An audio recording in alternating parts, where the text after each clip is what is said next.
Good morning, good morning. It's another day with your bar here. Here's your man again, straight out of Kenya. You know how we do this every time.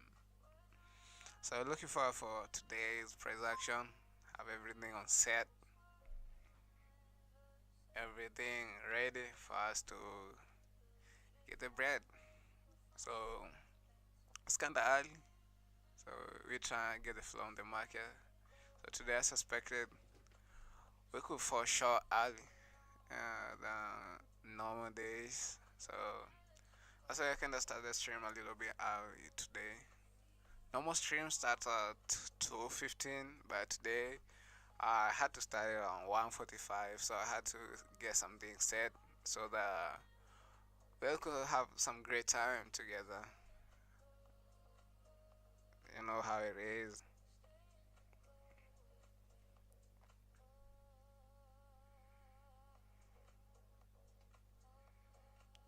So everything is ready for us.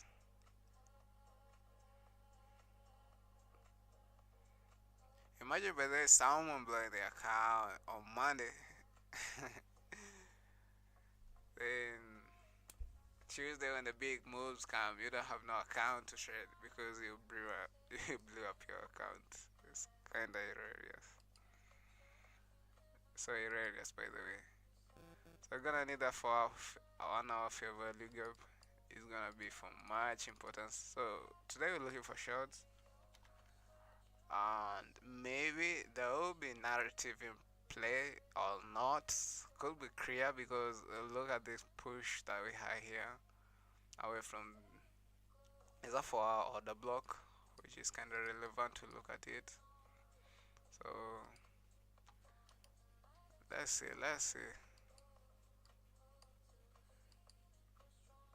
So this is straight from euro. We're gonna look at gold today. Even some metals gonna be much relevant today. So at 2:15, I kind of wanna favor some shorts coming in here for the stream. Maybe if the shots will be viable, I'll still look for Sunday's low. It was Friday's low. I'll still look at Friday's low as my initial target. So something like I would say 4R. Let's see that. In terms of range pips, I kinda ate a pips. So there's definitely gonna be a lot of partials being taken down. So everything will be on play in that terms. But I'm quite favoring. I'm looking at it and expecting the move to be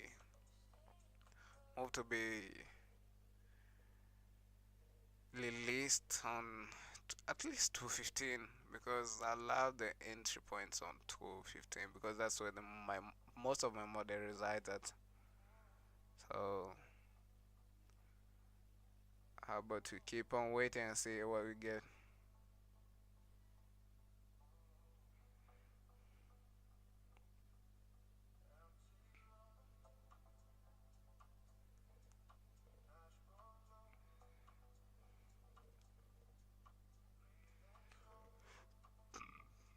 Having nice push going well. It's good by the saying that.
bit quick checkup on my stream because I think there's some things that they're not what.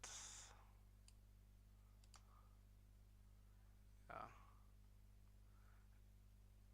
I think they should stay off for now. For the stream to be good, some things need to be off. So euro quite having a big push going down. It's not bad, not bad at all. So this are hourly fair value gap. We pushed away from it. Definitely today we're looking for lower prices going lower. We had a shift in market structure here, so I'm just looking at the return there, and that will be my short position. If we don't, maybe scaling into the second fair value gap, and if not, it is what it is. We missed the trade, but if we're gonna get something today, it's gonna be a good one because definitely partials on the way are gonna be taken out. So if this is the target, 80% around 50 pips, we take something out. I have the portion, we take it out there. So that's basically what we do expect most of the time. I think I'm gonna change the color of my position to kind of look. It doesn't look good. Let's try to change it. I don't remember the old colors though. How does that look?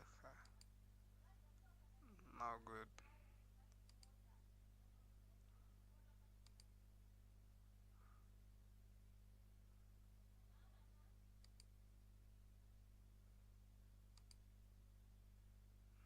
Uh, I'm trying to look.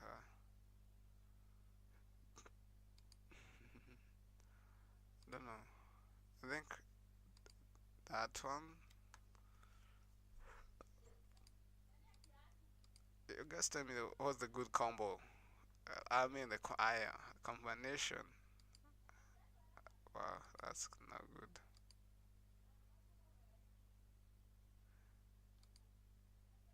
Okay, not good. I think it's not bad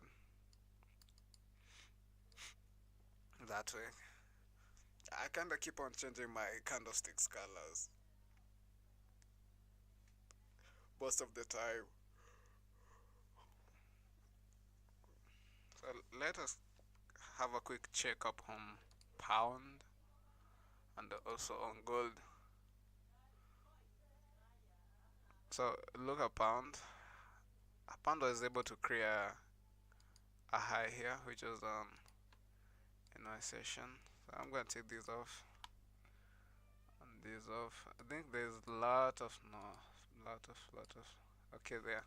So the nice one here was able to create that Asian high, even though not that much, but it really does make sense and it really does resonate with me. So kinda had a shift in structure. Also on pound, can be looking for shorts there. Gold, same case with gold. Same case with gold.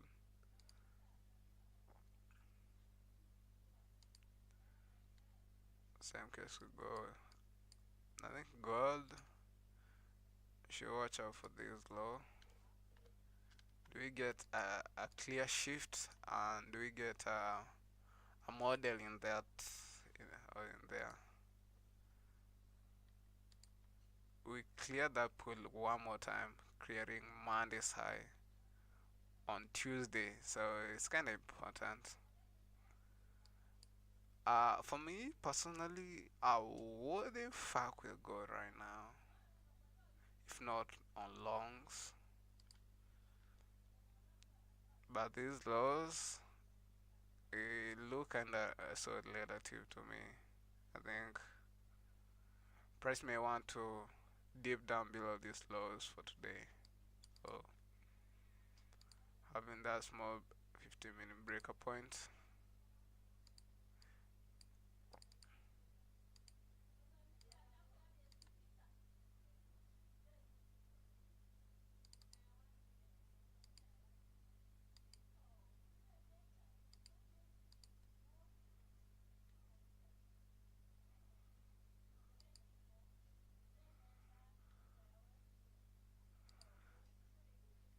So I'll prefer the shots on euro because definitely, you know how we do it. We love the SMT divergence going down. We love seeing that beach because it really is good. It's really good. So I put that SMT. Should be top, not bottom. So I'm kind of looking at now these two CBs. Now we are 2 a.m. opening, so it will be much importance for the day.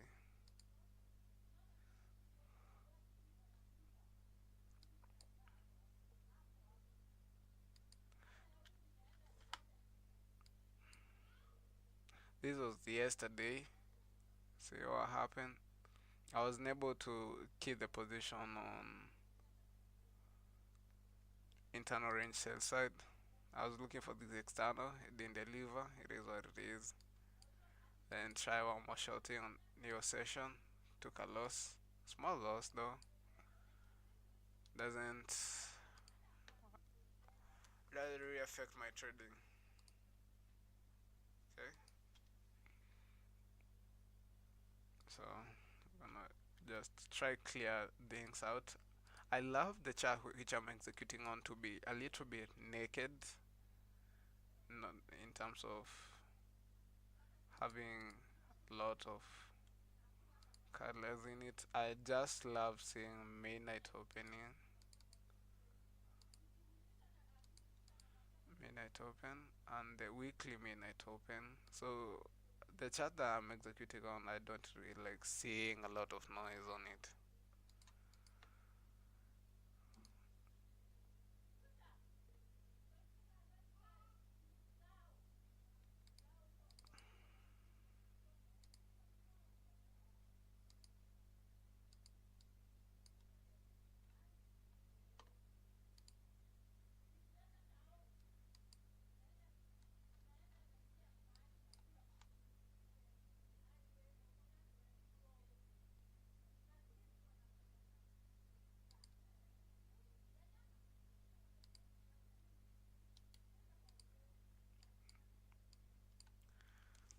Wow,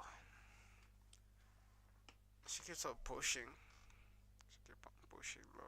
But the thing with trading is that if the setup doesn't come to you, you let it come to you. You don't go for the setup. You let the setup come to you, and that's how we make money around this industry. So looking at Friday's low, that could be a target for today.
Let's just keep on waiting and see what we get for today. It'll be good if we wait, that is.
Well, it's a quite a push onto him. It's kind of funny seeing all that push. Uh, it is what it is. Just keep on waiting. So I think today's entry is gonna be much better from 2:45 heading to 3. So that's why I'm kinda chilled. That's why I'm relaxed, and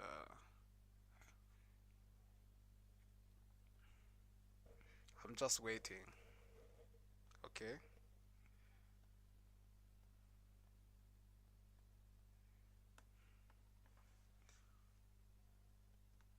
it's a wide displacement for me. So I'm gonna need a lot of retracement around 1.145 even 148 even 14800 14,800. That is, sorry about that.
Well, the difference between 24-inch and 23-inch is not that much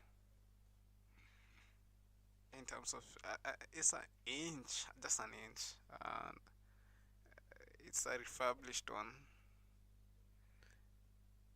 Though I don't, I'm not a fan of it because they don't have the HDMI ports. I was looking at just a monitor here, screen, because my old one, I think it got tired.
back with the full thrust here. Had some noise on the background, so I had to mute the mic.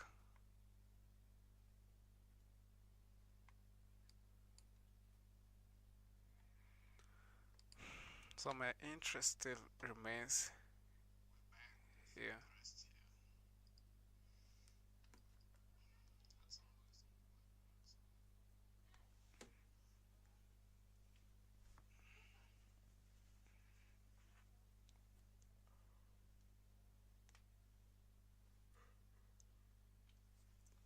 Okay.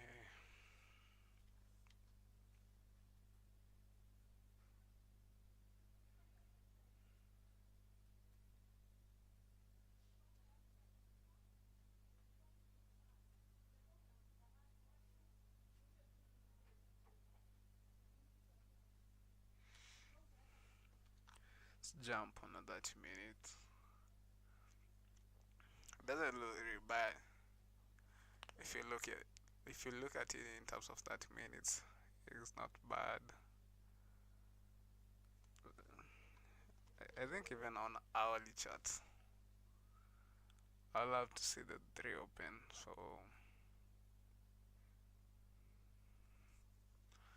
I told you everything plays with the narrative. Everything works with the narrative. So well,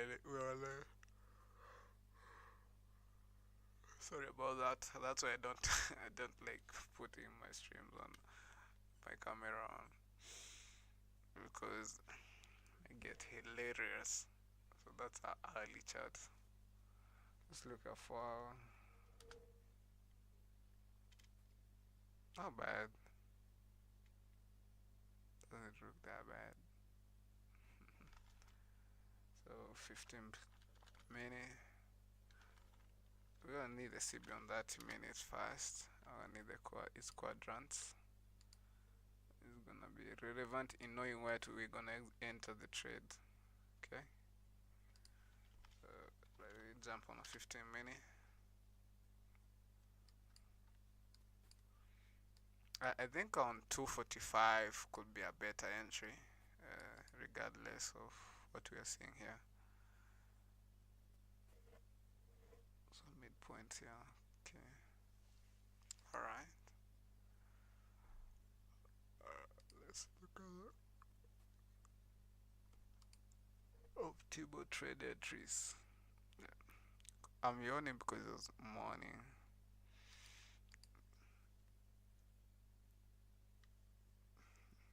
Yesterday didn't. I stayed up a little bit too late. I slept late yesterday. So let's look at pound. Not bad. But I'm not interested in pound. Prefer euro. Okay. So gold. Bad for someone who's short here. Unless on gold we do have a retracement to this breaker here, then running for that low. I can't be taking anything on gold. So right away we have filtered everything. We're looking for shorts. That's the simplest. And our short's gonna be based on Euro USD, not pound. Oh, we wait.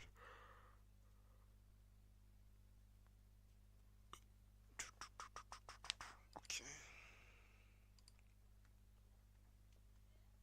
It's kind of funny how pound was able to take out this high here.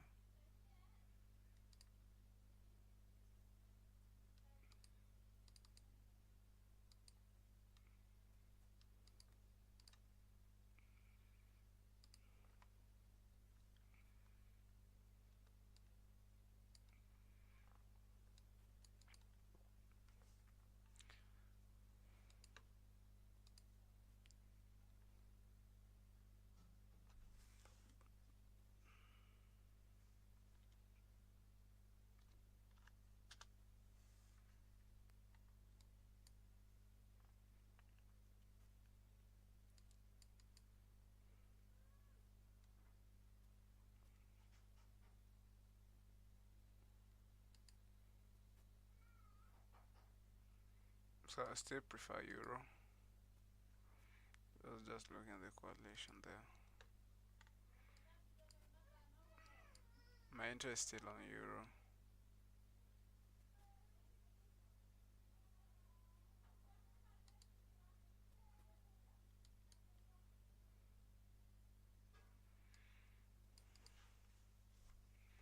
Can have maybe a limit order sitting around 1.14912.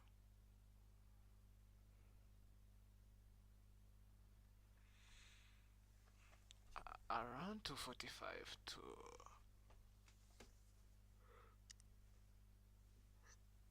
3.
So I think today's entry is gonna be a little bit late, maybe on 2 and 3.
We're having battery retracement that 30 minutes FVG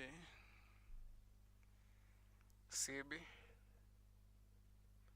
That's what it is. It is what it is.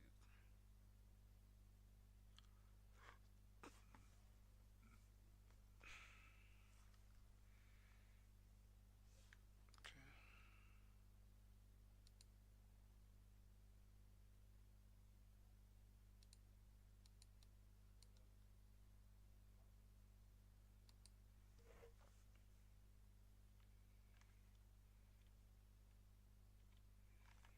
We're gonna need 15 minutes. So hourly chart first. Sorry. Need to see something on hourly chart. How we traced on that one. I'm gonna need to see, by the way, how we react on this hourly chart because I want to see how we react here. Just round three.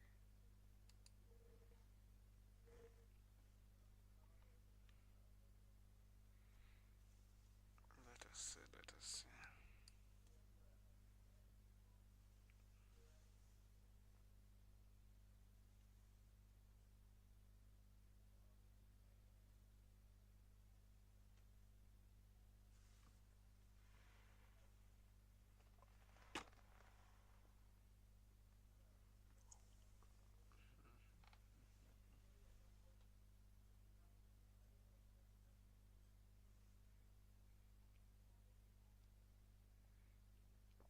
So let us see what we got there. What we'll have there.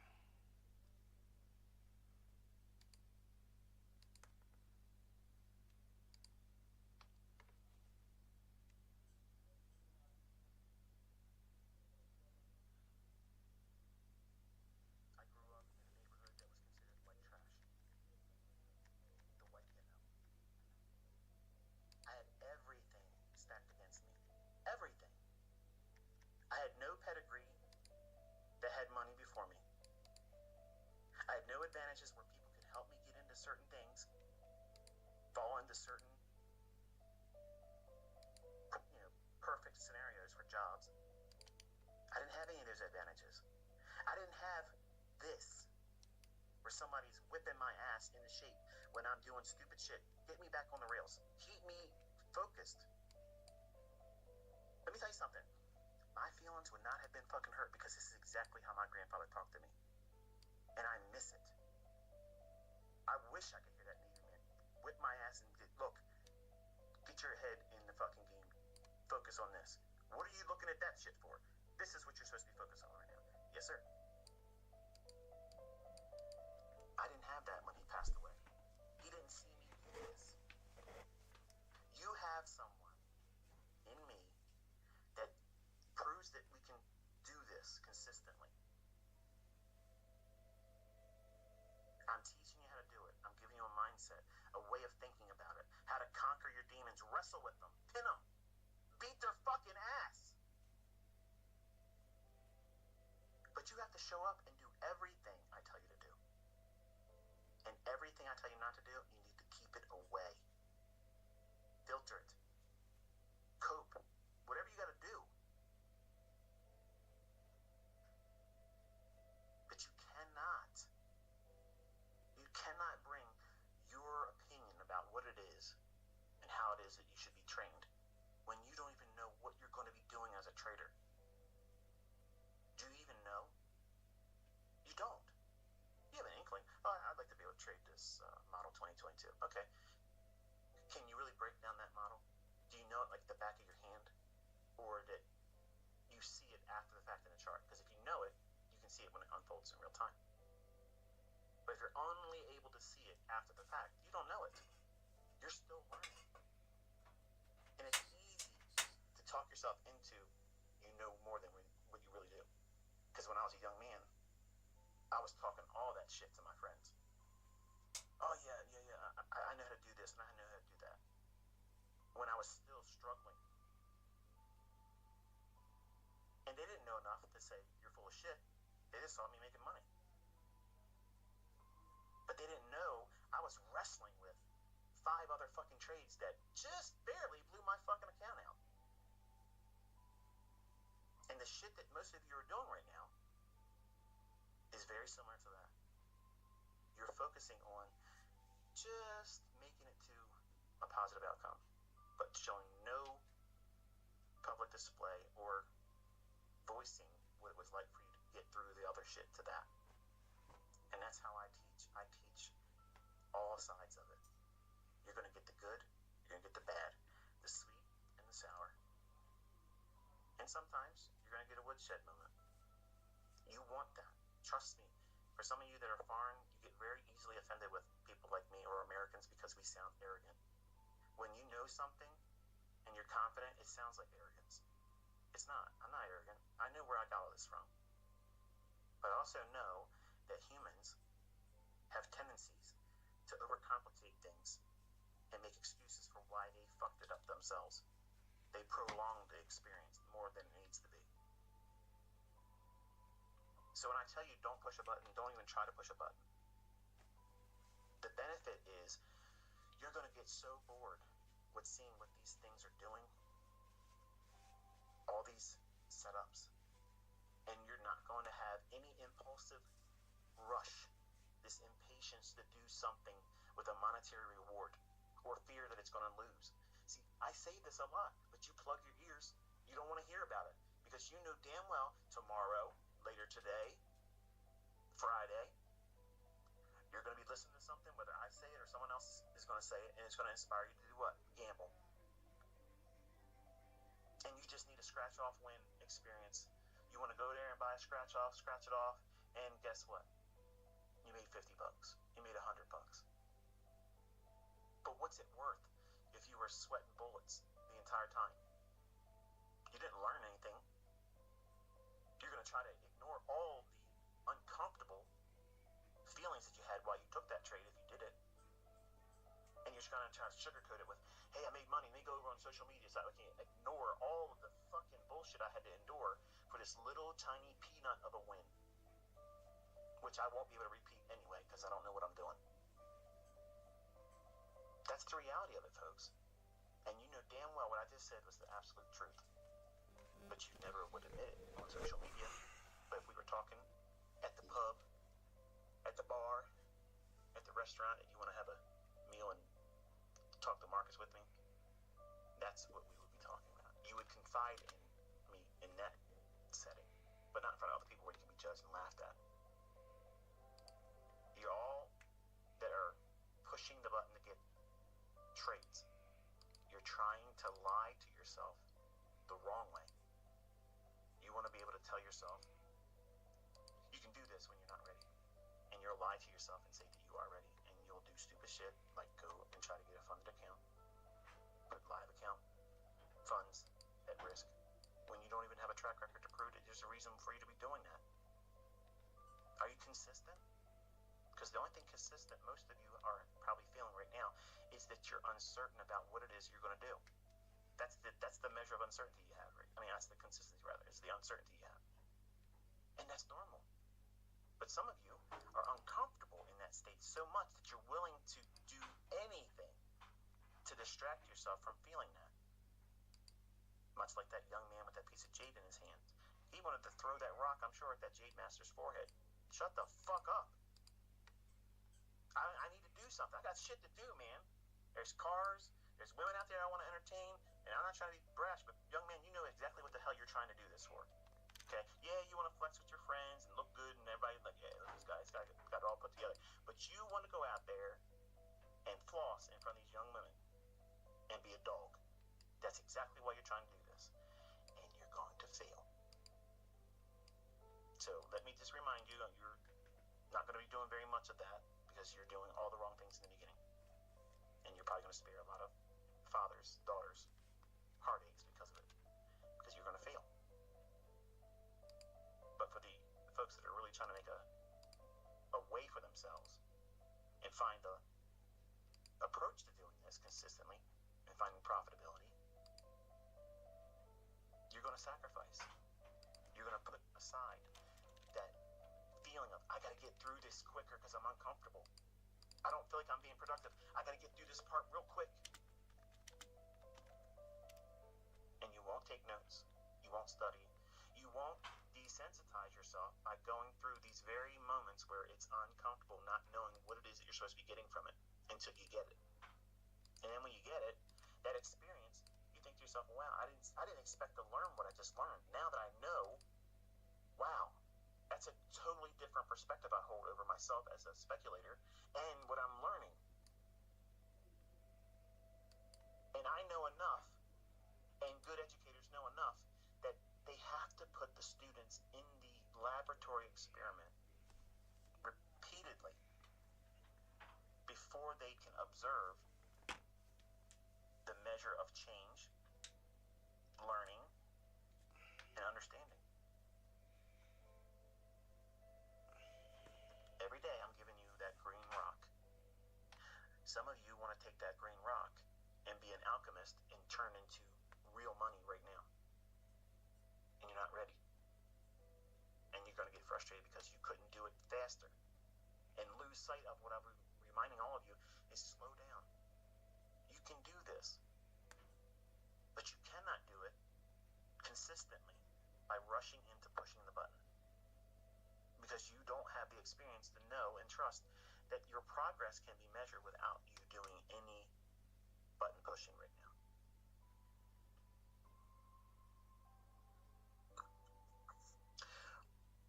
For those that have a long-term relationship right now, and I promise I'm going to end it here. If you have a long-term relationship, spouse, you're married, boyfriend, just really committed to this person, you've been with them for a long time. When you met them, did you try to do all the stupid shit that you know that you're probably comfortable doing in front of them now? Would you be willing, or would you have been willing to do all those things on your first date? No. No way. Not if it was somebody that you wanted to have a relationship with, that you were attracted to, you felt an affinity for. You want to secure that one. This one's the one you want to take home and show mom. This is the one you want to build a relationship with. You wouldn't do those things that you know are uncivilized, rude, unpleasant. You wouldn't show that side of you that you know is in you when you lose all control, rage, or upset, and you show your emotions and you act out. You wouldn't do that. Why? Because you know enough that that's going to do what? It's going to mar any chance of that relationship blossoming. You don't want to put any kind of thorns in that rose garden. So you do what? You prune. You're on your best behavior. You hold a door for her. You speak pleasantly. You allow the conversation to be mostly about her. You're gentlemanly.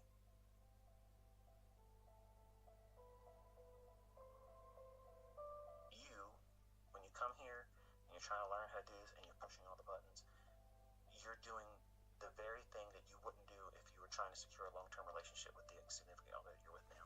You're trying to do that here. It's equivalent to coming out here wearing the same underwear for the last 3 fucking days. You need a shower. You ain't shaved. You're unkept. You look like a fucking animal. That's the equivalent of what you're doing. By pushing a button, you're uncivilized. You're undisciplined. And you're trying to communicate to your inner self and others around you that see you that you're the caveman of the walk. Like you got it all together. Anybody out there outside your cave, you go out there with your club, bonk it over the head, drag it back to your cave. You're the man. You don't have to submit to the process everybody else is expected to. When the only thing you're doing is assuring that you're going to fail. Look stupid if you try to show your results to other people when they ask for it. You talk too much. You don't have the receipts. And you can't do it. And you're looking for one-hit wonders to just give you that little bit of a nudge to get through the pain and uncomfort that you're feeling right now. Because you can't wait through the normal process of growth. That's why, ladies, that's why the women in my fold, and in general in trading, are better. Yes, young men, and old guys too. The women are better traders. Now, competition traders, men tend to be better because they're reckless. They'll take bigger bets and they'll gamble because they don't give a fuck. They don't measure the outcome as, well, if I lose it all, fuck it, things happen. A woman would never do that. She has nesting qualities about her. And if you ever had a child with one of them, you know exactly what I'm talking about. Shit, as soon as they're pregnant, they're all ready. The whole house is turned upside down. They got to buy all kinds of fucking shit, and they got 9 months still. I have anxiety. I had multiple kids, and every time it was very stressful. You would have thought that she's having a kid tonight. In 4 hours, we're gonna have this baby, and you can't even tell she's pregnant by looking at her. But they had these nesting qualities about themselves because what? It's in their hardwiring. They know they gotta get shit done. They gotta be organized. They gotta be on time. It has to be this way. And that's why we, as men, we butt heads with them because we want to do shit our way on our own time schedule.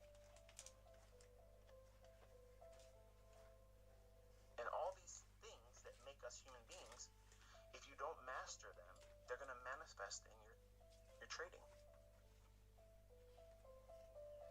You don't realize it, young men, because you haven't found yourself in a situation where you act like a man.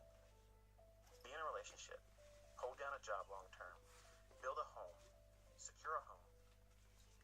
Right now you're young, you're just chasing tail, trying to look good with your friends, get your bag, and have fun.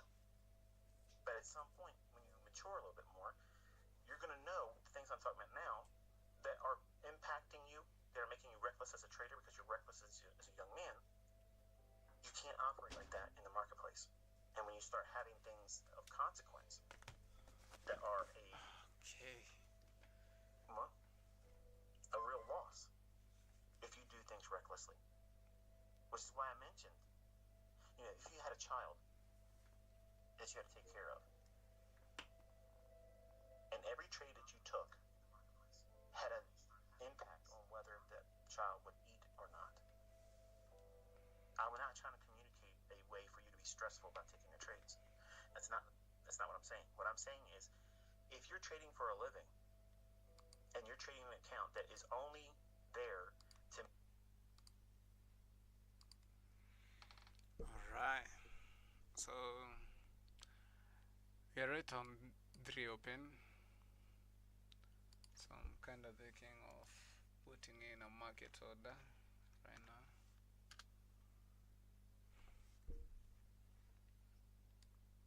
But okay, okay, okay. So I'm kind of right now looking at the lower quadrant of that 30-minute fair value gap as we peruse through other pairs like dollar index. Okay, I'm thinking of putting a short order right now. Euro USD short order. Okay, so we're taking shots right there. Now I'm gonna do some calculation of my stop loss because I wouldn't want to get caught here by a large range retracement.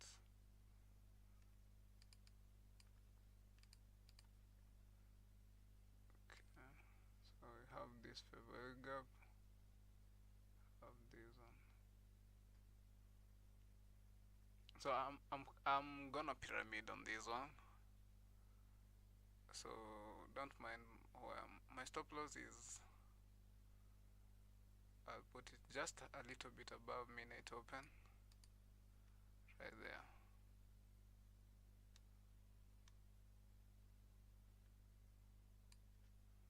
So what I'm gonna do, I'm gonna pyramid on the short here.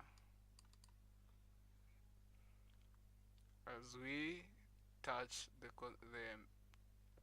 consequent encroachment of that 30-minute FVG, I'm gonna try pyramid that.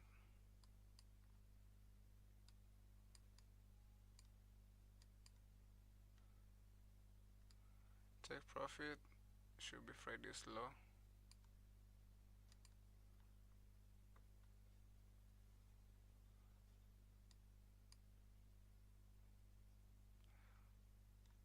The reason why I'm using a small leverage is because of my entry. You can see it's not an aggressive stop loss. It's a little bit moderate. So I'm looking at the 30-minute FVG and looking forward to do a pyramid on the trade. So let's see what we get today.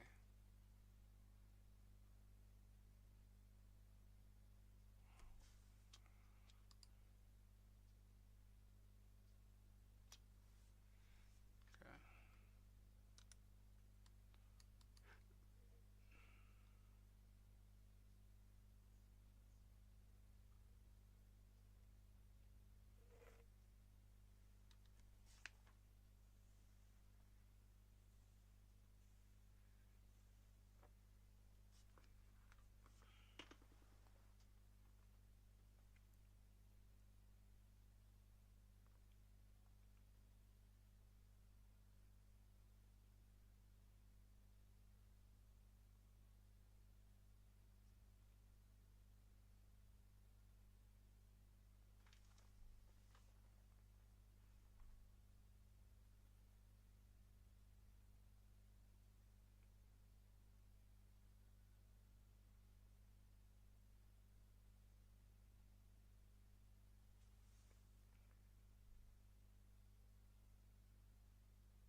So I'm looking forward to see this 30 minute fair value gap to leave the upper portion and not completely fill it in.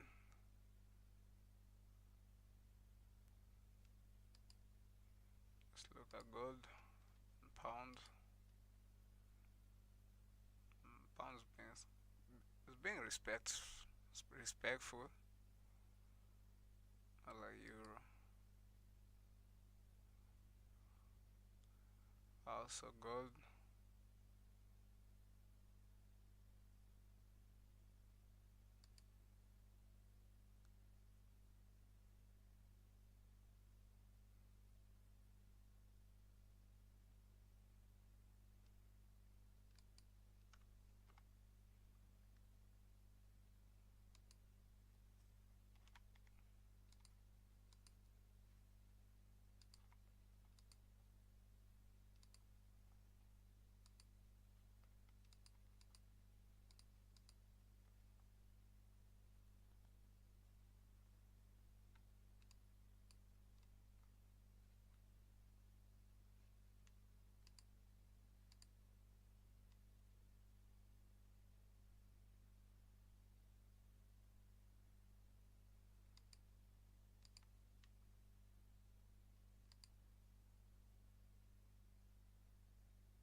Are you approaching that 30 minute fair value gap?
So I'm looking forward to see if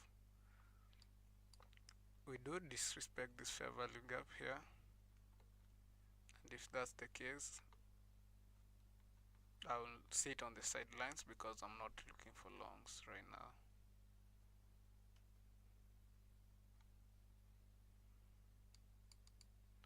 If we disrespect the 15-minute FVG, I'm just gonna sit on the sidelines and let the day slide because I'm not looking for longs.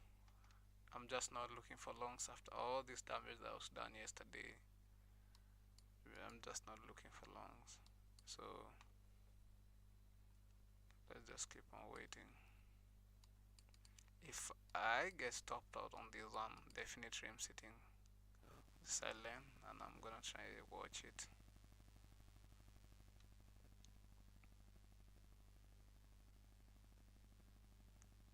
That's why I don't love this kind of fair value gap after intermediate swing high, intermediate term high, creating this displacement. I'm not big fan of this type of displacements. You know, they are quite normal displacement, like something like this. Then we displace, then we retrace, then go lower. See? So this one is kind of looks like this: high, low, that way, then displace, then now they return. See? So it's easy to use this as a mitigation block here, and maybe send price higher, something like this. I use it to go higher. So that's why I'm using low, small, I'll say small leverage on this one.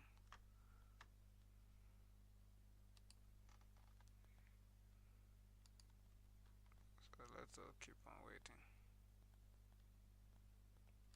I said if I get stopped out on this one, I'm just sitting on the sidelines, my guy.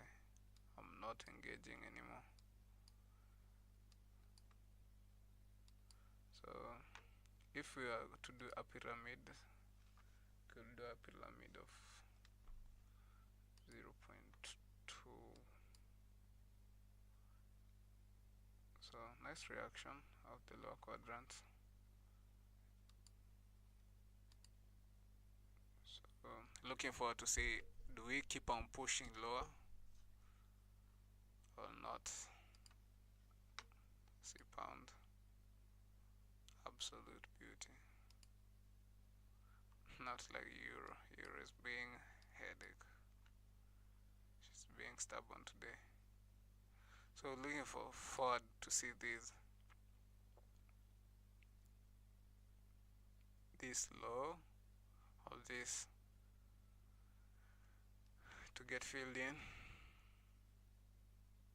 and I'm gonna add a position in. Not looking forward to chase anything.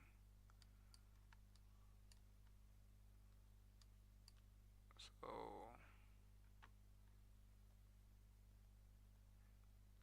okay, nice disrespect. So let us see on 320 if we could add something on the trade so that we could be able to maximize our risk reward to ratio.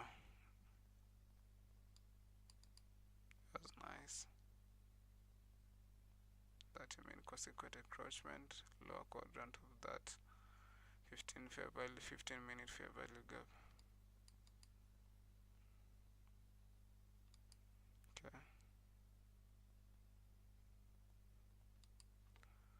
Looking forward to sell short on the 320 candle. 320 open candle here. Looking forward to sell short on it.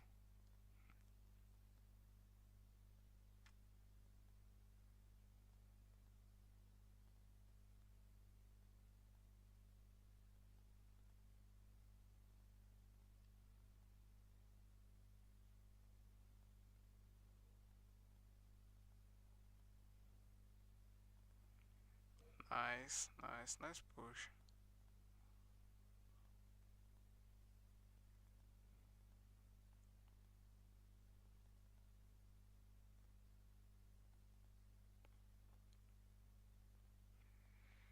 So I'm like 1 minute away.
Don't know why they are being stubborn today.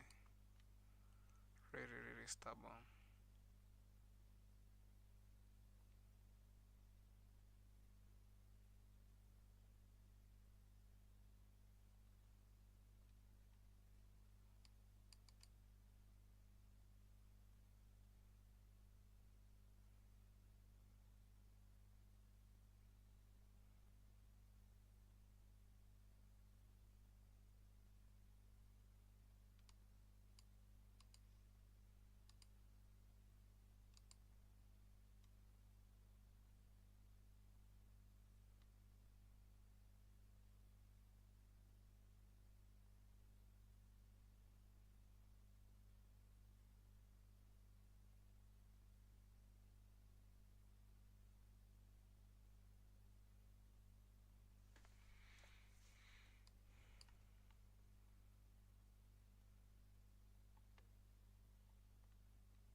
So I'm thinking now.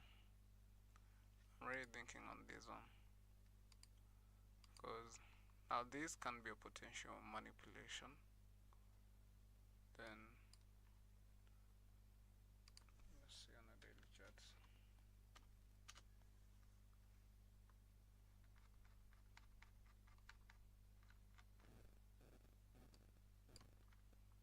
On daily chart we have this CB here.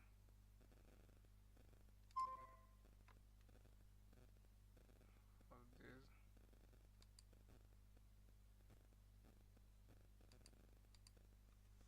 So now I'm just seeing something else. I'm gonna kill the position here because I think we have invalidated something that I don't like seeing. So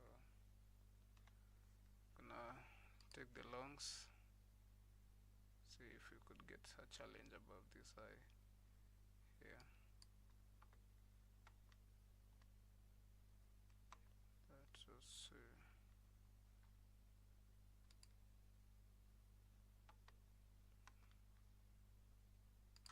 That was not right. I'm taking the longs here.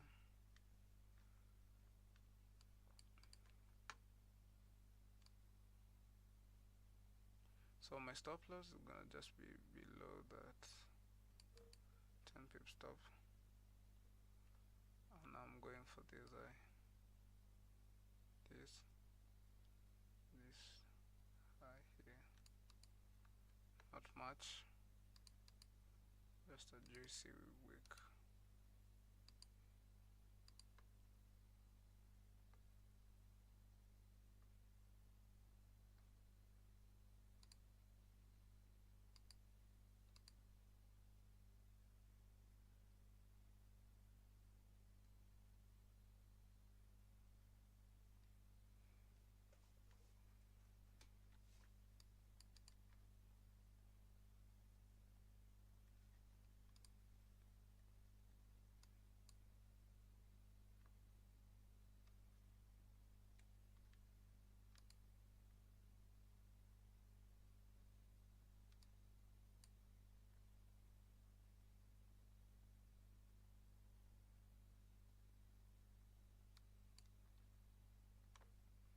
I think sometimes it depends with your trading skills.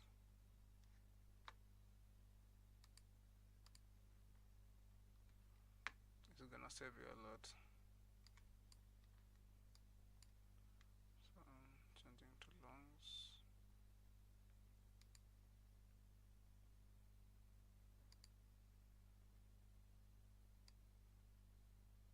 That's the entry, that's the stop loss. That's at that daily fair value gap low. The stop loss.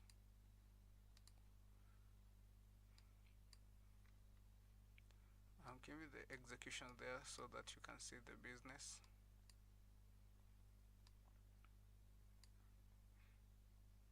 I had uh, first thing that made me change my bias here.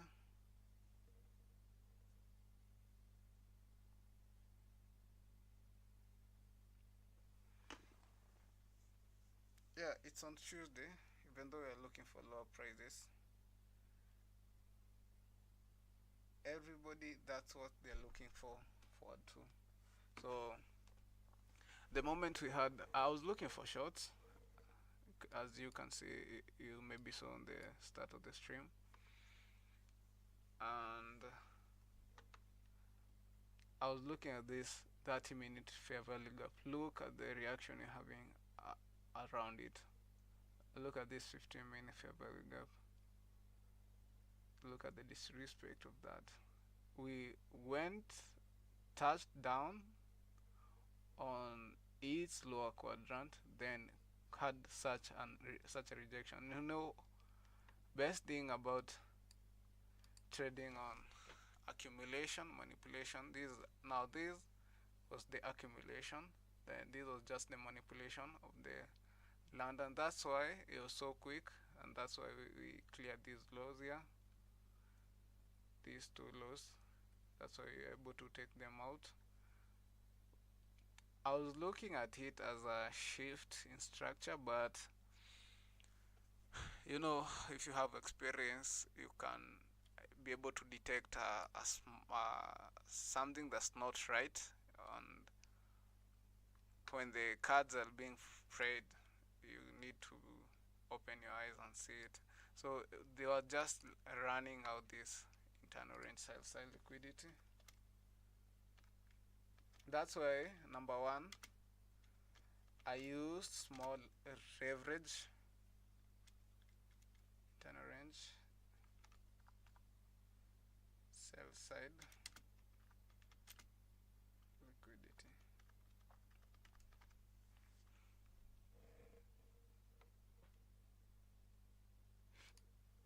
I'm gonna put it on bottom, then on left, red. So that's the business. So this now is our inversion fair value gap. Accumulating on that 30-minute inversion FVG. So it's an inversion one.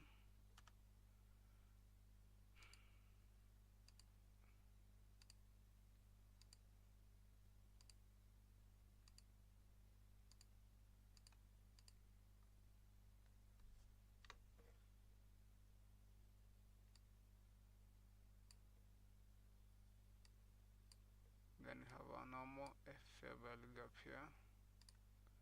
Also looking forward for it to be used as inversion. So that's why it's in that color there. So looking forward for this high. Monday's high can be the draw. The good thing about knowing where the market is going is sometimes you need to be flexible enough and be able to know when you're wrong and align yourself with this market there. So Monday's high is the draw for today.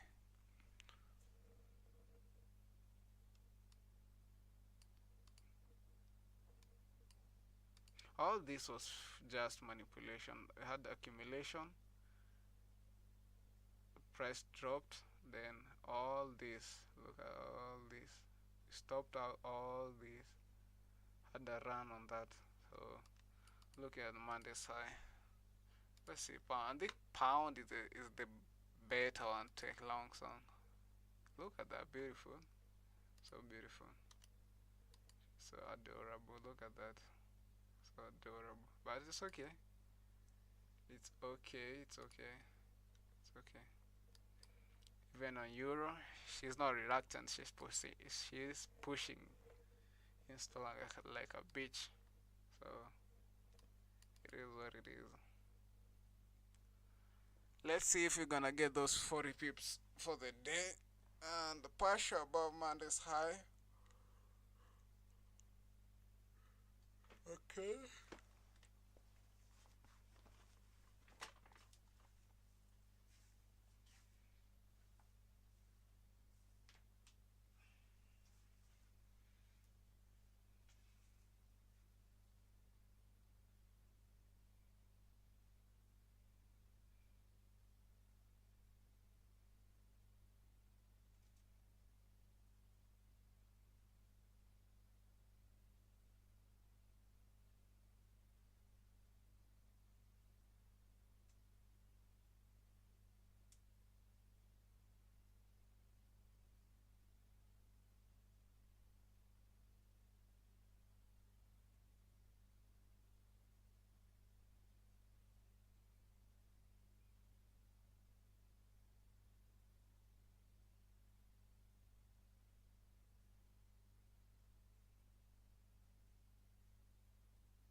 talking about one account that you use to get your ends met, whatever that grocery bill is.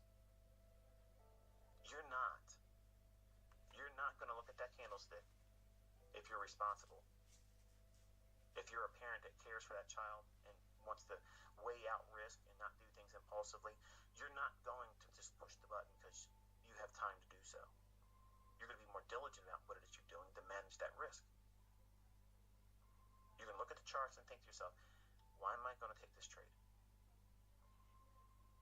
Does Carl fucking Jr. have a plate full of food tomorrow if I do this trade? Or am I going to fucking Carl it all up and do some stupid shit and margin call myself because I'm got an itch to scratch? Don't be a fucking Carl. You want to know what you're doing, why, when, and how. Every trade that you take is uncertain. There's no guarantee it's going to pan out. But you know exactly what you're doing when you're goofing off, pushing the button when you have no business doing so. You can't do that when you have a real responsibility attached to it. Think about what I was teaching in the Ends series on YouTube. I'm taking everything that I taught on my channel that teaches you how to trade, and then I'm taking it to the real world. Not Lamborghini lifestyle, not Ferrari lifestyle, not get rich real quick, not 200R multiple lifestyle. Give me a major bill covered each month. That's where I try to teach my students. It's real world. It makes it practical. It allows you to do what? Associate it with your own personal life. You may have children. You may have a spouse that you have to coexist with. And they may not like the idea that you're risking money because they don't understand what it is you're learning. But that shit changes real fast when the fucking grocery bill is now paid for every month. And that unsupportive spouse or boyfriend or girlfriend, partner, that wasn't so supportive of the idea in the beginning will suddenly think totally different about it. Wow, look how much better things are because you had the courage to do that. And they will be more supportive. You'll get the very things that you want people to do for you right now when you haven't even earned the right to get it yet. So you want people to say, like I wanted people to say, you're doing a good job learning how to trade. What the fuck? Nobody congratulates anybody. Hey, you're doing a good job getting through it. That's the equivalent of saying, hey, congratulations, you're still married. What the fuck? You're not in the marriage to hear that. You're in the marriage to have that relationship. You're there for the relationship. You're not there for the congratulatory hand slaps and shoulder pats. Hey, good job, man. You're still existing. you still live with her. In deference to the women, you can still live with him. So you have to make your trading realistic. It has to be practical.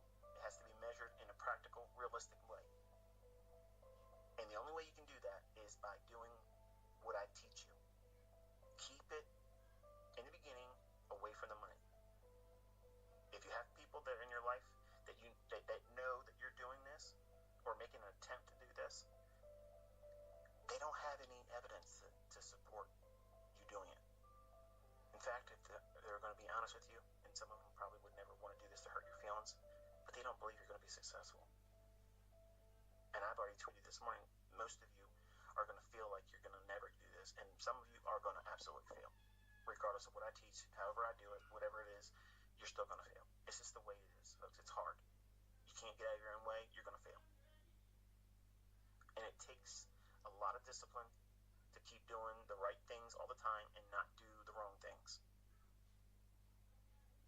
And like that young man with the green stone in his hand that he didn't realize was jade, and he was being conditioned to know what jade feels like in his hand.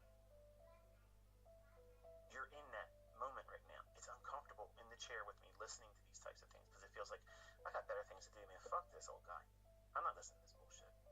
Give me an RSI and a fucking moving average. I'm out of here. Okay. Good luck. I really want you to succeed find success in anything else, I'm all for it. Do it. There's other ways out there to make money. Yes, absolutely. I didn't tie you to a chair here. I didn't drag you here. I'm not holding you against your will. You're not all hostages here. But I've never seen anybody out there teaching how to trade, how to look at the marketplace, the way I do it, the way it delivers, and also how to make it practical for you to go out in the real world and do something with it and not have it wrapped up with get rich. You can get rich doing this. Absolutely can. You can get rich digging for oil in your backyard too. Highly unfucking likely. Hey, but there's potential, right? So you gotta just constantly be reminded that this is a progress that you're gonna go through, a process that you have to submit to, and it's not easy. It's not. It's not quick. It's not an easy solution.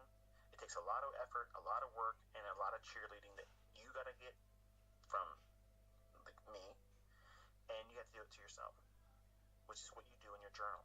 You don't let anything negative in your journal. Period.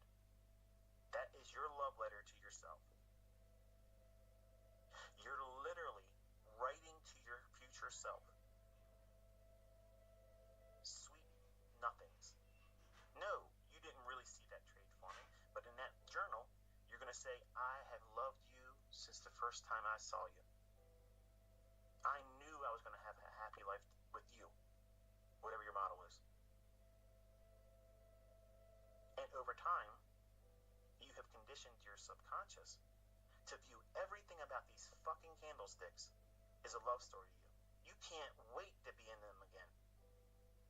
You can't wait to spend more time looking into their eyes, gazing into their beauty, watching how they stroll across the canvas of our charts. Some of you young guys can look, I love the way her ass swishes to the left and the right when that candle and that forms. It hits a little bit different now, doesn't it? You have to fall in love with this, folks. It has to be a passion that nobody outside of you, unless they're a trader, is going to understand. But when that happens, success is just a matter of time. You won't look at these small little speed bumps in the beginning where you feel like you have to compensate for feeling not like you're producing anything of value or progress. In the beginning of anything, weight loss, weight training, martial arts, flexibility, none of these things can be seen in the early stages right away. It hurts many times because you're putting a lot of effort in there. You're foregoing what you would do with your friends and family. You're doing something that takes a lot of your attention. Even when you're not in these charts, you know damn well you're thinking about the shit you've been learning. You're driving, you can't look at charts. You're driving, looking at the fucking traffic signals and such, looking at people. Man, this is some bullshit. I'm telling you what, man, I can't wait. I get my account where it needs to be. I ain't got to sit with these motherfuckers out here in this traffic. I ain't never got to deal with this shit again. You're thinking about it constantly. You've placed a lot of pressure on yourself. Don't add to it by doing dumb shit. You're not supposed to be pressing the button. You're not supposed to be gambling.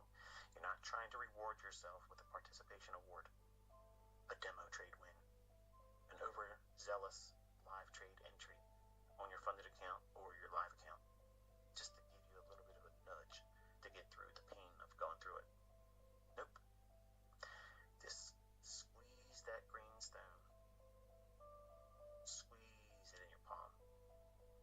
You're learning. You're learning. You have no idea how much you're learning, but you're learning. And in the future, when you start looking at these candlesticks, they're going to start telling you a story. As soon as you look at them, you'll know exactly what you're going to be doing and when not to touch it.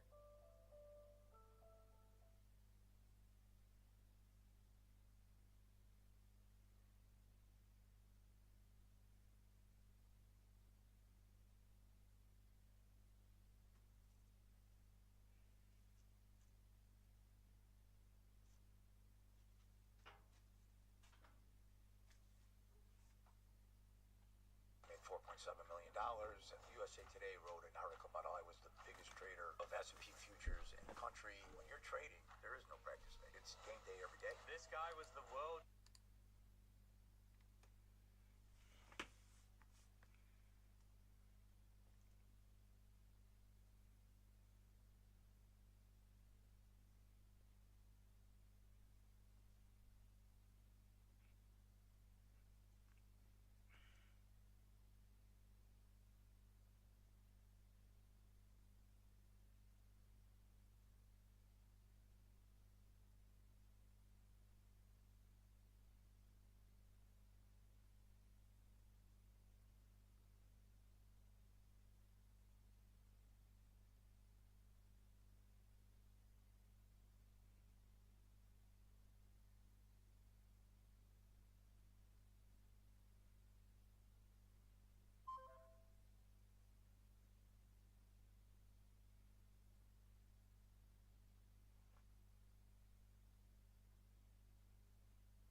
So Monday's high still remains the target.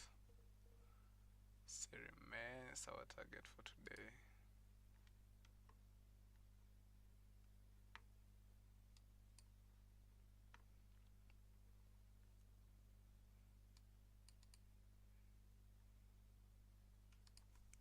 Look at the 30 minutes. I'm not trying to move my stop loss because now this can we can have such a retracement, then price continues going high, or we could have this as just a sweep, then this was just balance price range on 30 minutes. So we not to expect price to trade back lower. So, but I'm not moving my stop loss in any case. My stop loss is gonna remain there. Looking for this month high as my target. Had an accumulation, manipulation. Now we're looking for expansion on London, maybe on New York. We'll have something like say something like this. Continuation on New York session. Whereby we have something like a retracement, then continue going higher.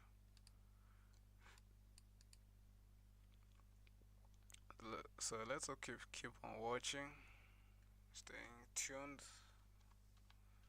The market here. This was just yesterday's break evens. This was a loss that though it was minor loss, it was the lowest leverage that I was using. I was trying to see if I could frame a short position to this internal range.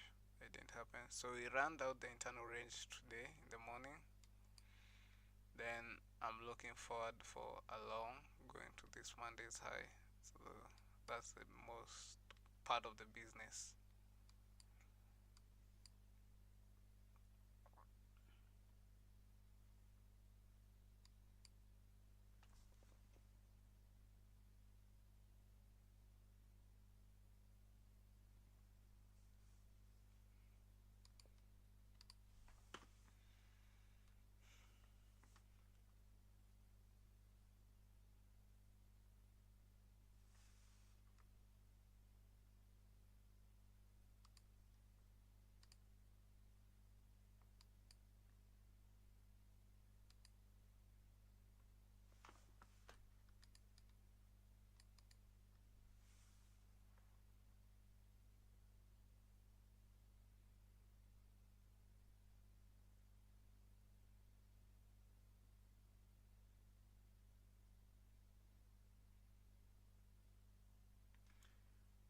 Monday's high remains the target.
remember how we were talking about on occasions when we have something like this, a high, then a shift in market structure. Now that's a good shift in market structure. You see the break there. Now on today's midnight open, we have something like we had something. Remember how I said we could use this one as a mitigation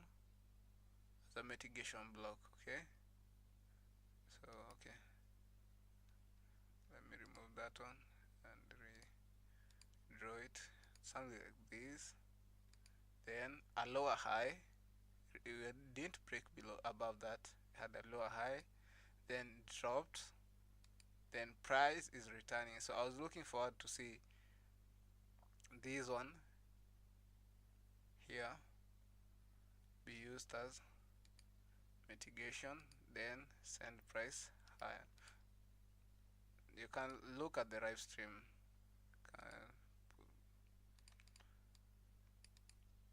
You can replay it back or whatever. So this is a good one, a good whereby where we're shifting is is on the other side of the range. But on this one is the low probability one.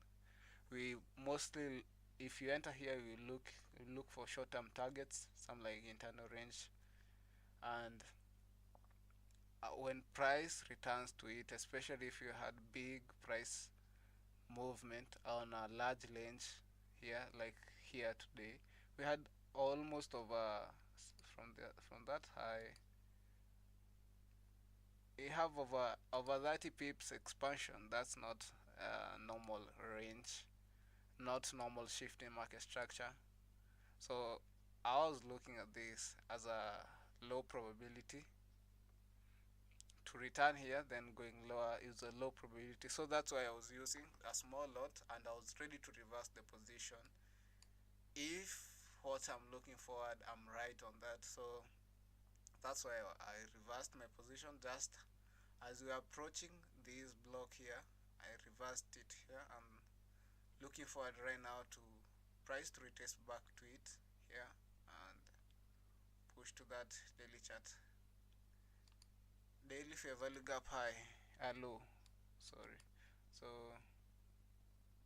looking at this to be used as the mitigation here.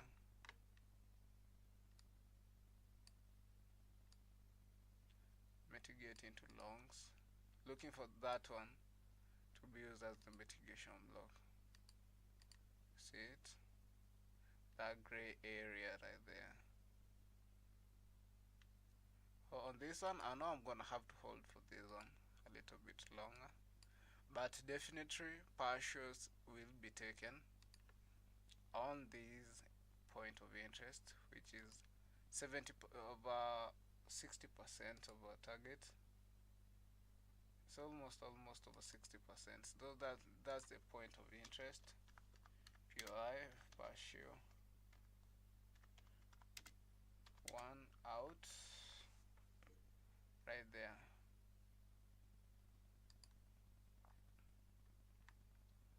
So I hope you all can see it.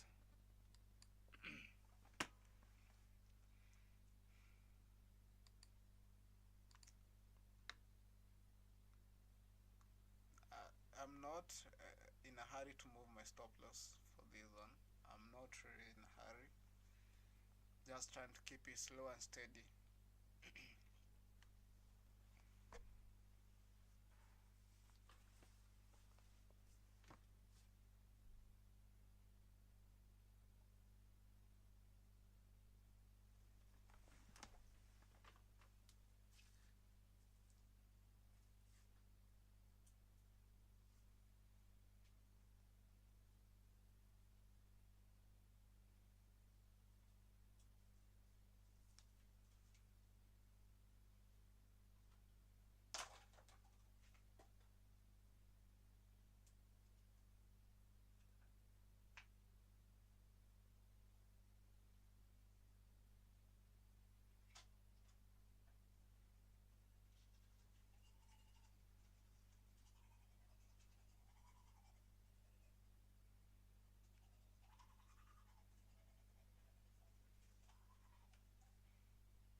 So right now we are prices being held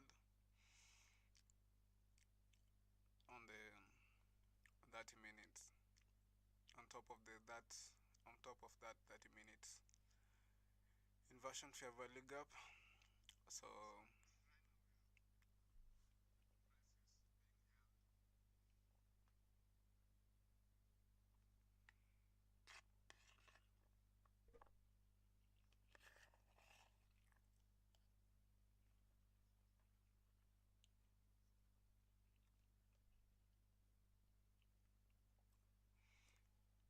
I'm not really removing my stop loss.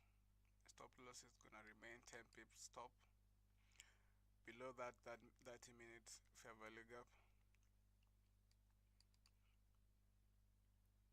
and I'm looking forward for Monday's high to be my draw on liquidity.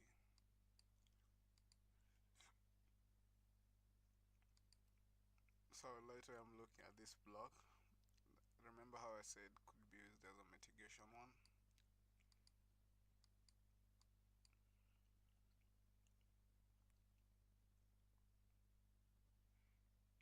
So TP1 I think is gonna be how many pips? Let's measure. Around 22 pips TP1. Then TP2 is gonna determine if we Monday's high. Yeah, I'm gonna look at Monday's high and that daily fair value gap low as my initial exit. I'm not gonna hold all the way to there. I'm gonna take my partials out here. At least I get paid. Partials are good for traders because they pay. If the trade doesn't move to terminus, partials do pay you. On a long term basis, partials are good. You could be looking for a take profit of maybe let's say $200, and let's say you take partials of $75, then the trade moves to break even of maybe $10. So you got $75 up. See, instead of a loss, or instead of that break even of $10 or $15, you have over $70 as a buffer. So next time, if you have the same scenario, you have over $70 partial paid all over $50. So the sum keeps on adding and adding and adding. So when you get back to your hit rates, your targets moving straight to terminus, account move really, the account really move that fast. But if not, let's say you are long consolidating period or markets are moving sideways, you could use those partials every time to pay yourself. Every time you use partials, you pay yourself. So right now, I'm looking at that 30-minute fair value gap, and we are retracing down into it. I'm looking forward as at it consequent encroachment. I'm looking forward for it to springboard price going higher, to push price going higher. That's basically what I mean by springboarding it, or use it as a speed bump and send price higher.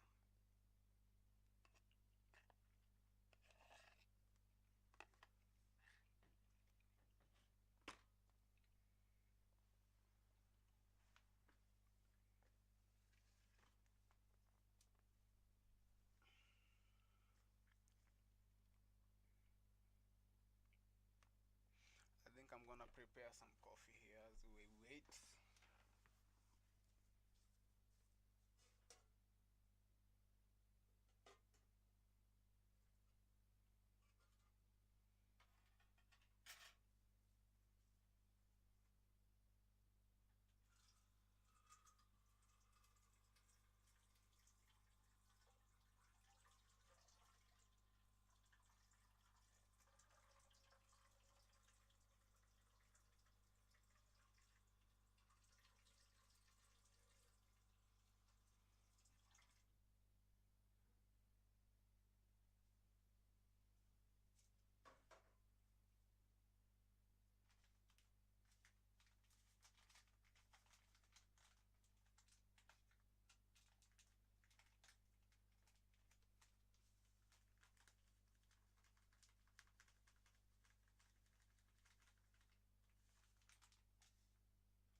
So that could that could be a buy there.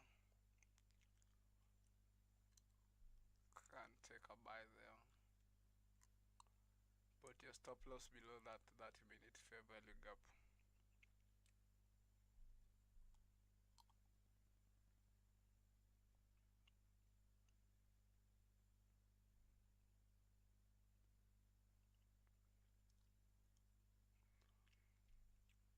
Personally, I don't think it's a short because look at this. So relative, isn't it? This high and this high, relative equal highs.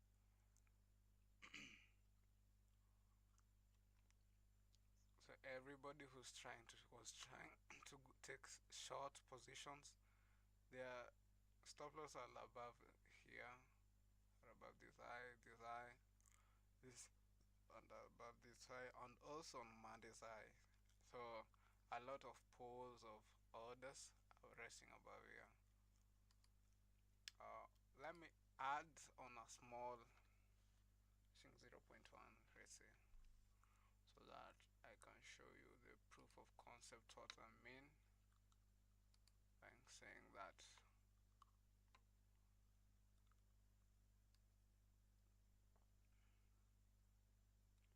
stop loss below that. I'm just doing this to show you the proof of concept, right?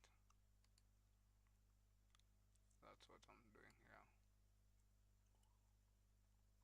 Take profit for this 0.1 is gonna be there, 22 pips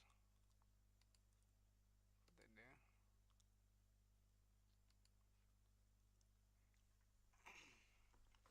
If you don't want to add on it, stay away from it.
dealing with currencies, especially on London session, we sit on the slowest price action that I think is one of the slowest price action. Even though pound and euro, they are the highly traded assets, by the way. So that means they are highly liquid. Because London, Asia, New York, they are being traded with massive tons of volumes in a day. So I don't need to trade the whole day. I just need a part of it, just a scrap of it.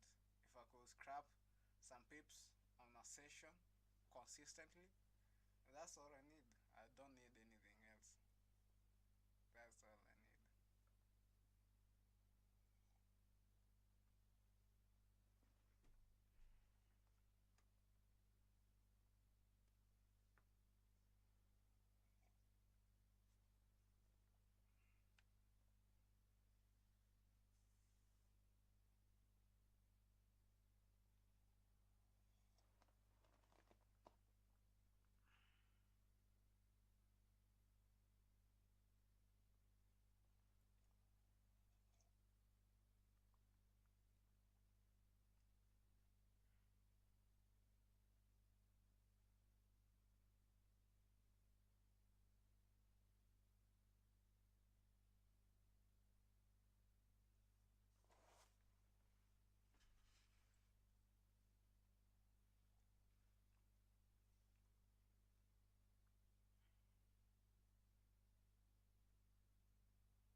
what's going on here. Okay.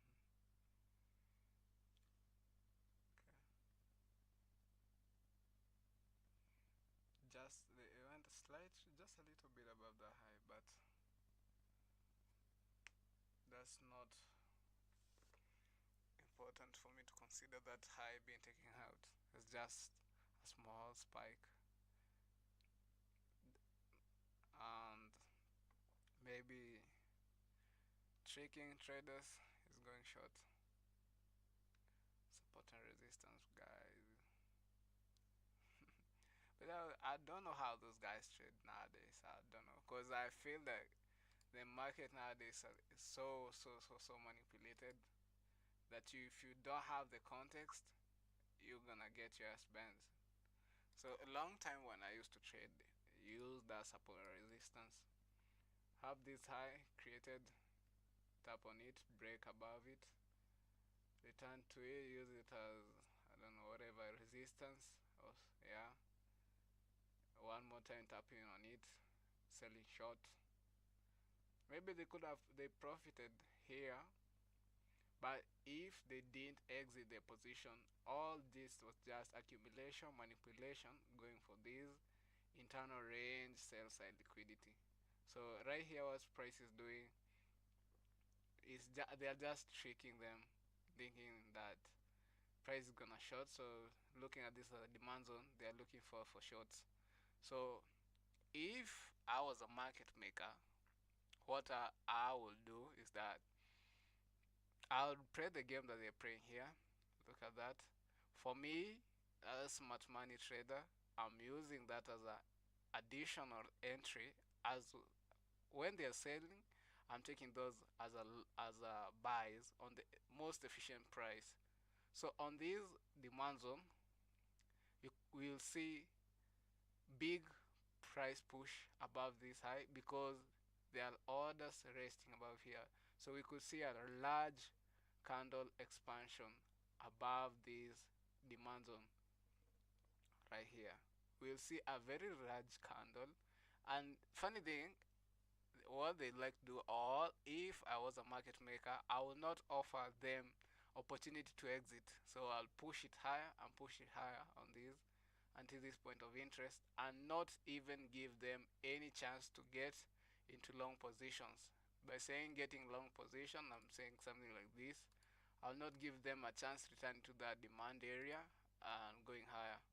So I'll just push it higher. So as a smart money trader, I'm expecting that big push above this demand zone here. Our support and resistance area, whatever you wanna call it, is how you wanna call it. It's just you.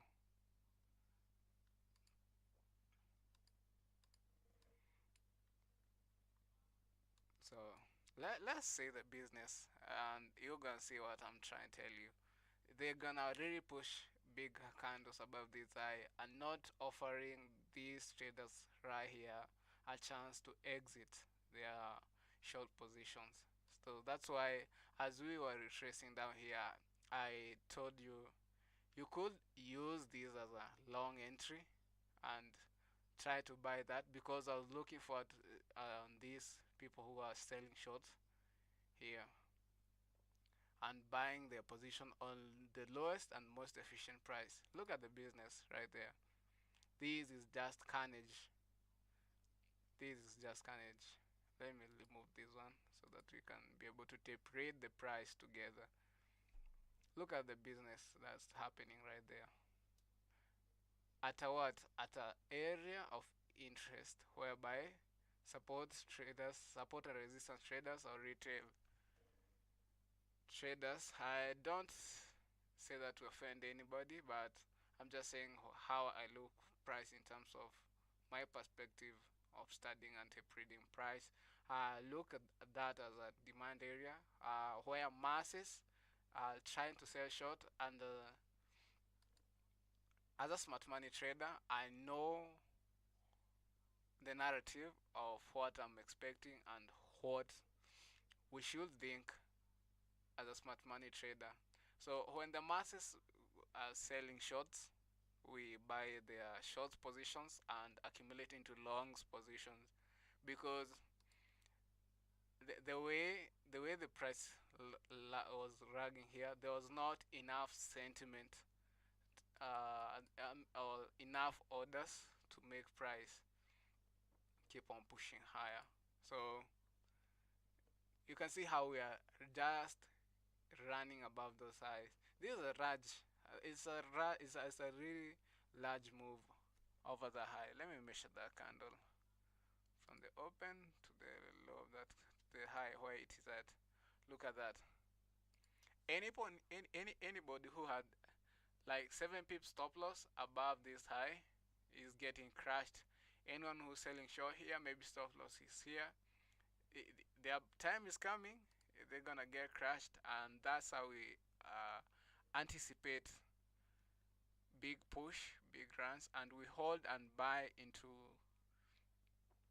winning positions. Okay, that's what we do like to do. So right here I said this is a partial. Look at that. Exactly as I said. I said we are expecting big candle push above the high. You see? So since currencies that is not like futures where we have the chance to see the volume, on currencies we look at the business that is happening on a particular level or a particular range. That's it. So looking for a partial taking out here. So right now what I'm gonna do, I'm gonna reduce my stop loss. That's at the low there. I'm gonna reduce this one to the low there. Okay. So look at the business we are having. Absolute. It's absolute crazy. It's nuts seeing such price action being displayed on the chart, being explained beforehand, everything tape read, and everything anticipated or expected. Okay.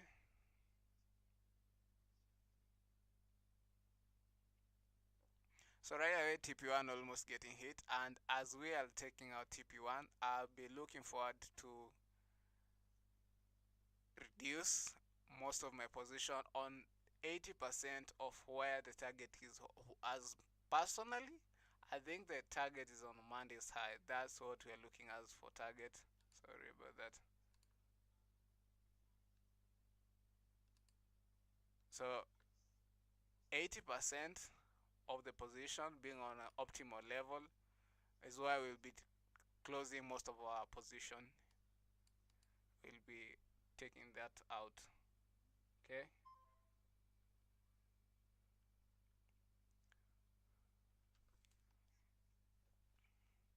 It was quite a rough start on the session.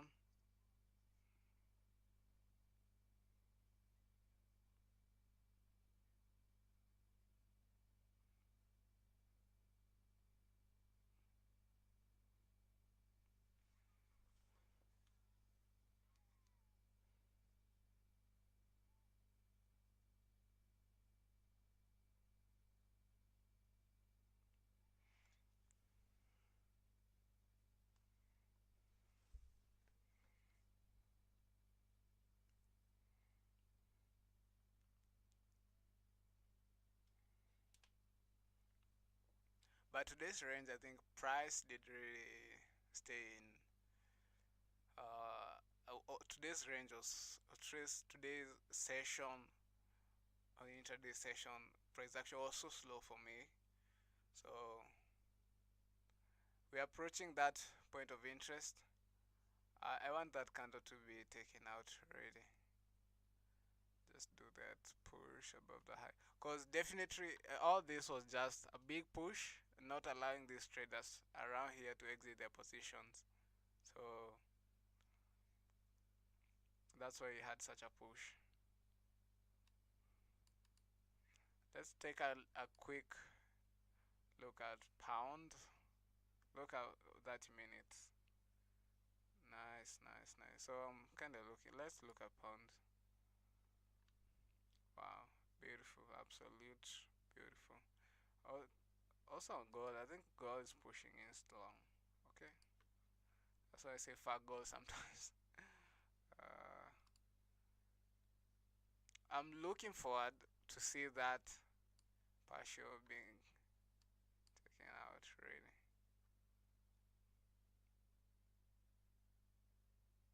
So remember how I was saying this was a demand area or a demand zone where retail folks or support resistance traders use these as breaker. Now they're looking for that pullback. So many people here stopped out, and there are people who are short on Monday's high. Even them, I'm not. If I was the market mover, I would not allow them the chance to exit their positions. Okay, so what I'm expecting still a push over this premium range and looking at these Mondays higher as the magnet to draw price into it. Okay, so that's TP1 hit. Yeah. So my stop loss is gonna now be on a break even. Number one thing, I'm paid through the partial. Okay, so let us see. We are remaining with Monday's high. I think I'm gonna have to reduce this position manually. Let me try to do that on my account.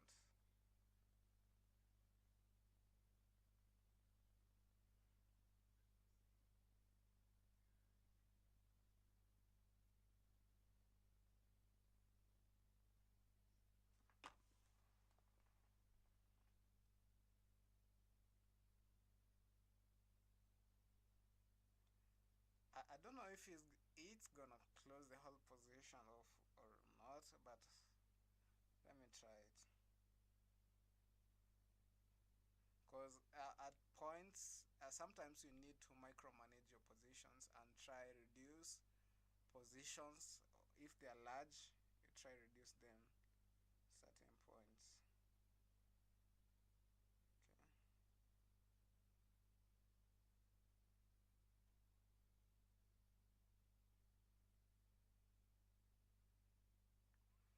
Wow, it's loading so slow. No why my broker is acting this way. Here it is, isn't it? So here it is.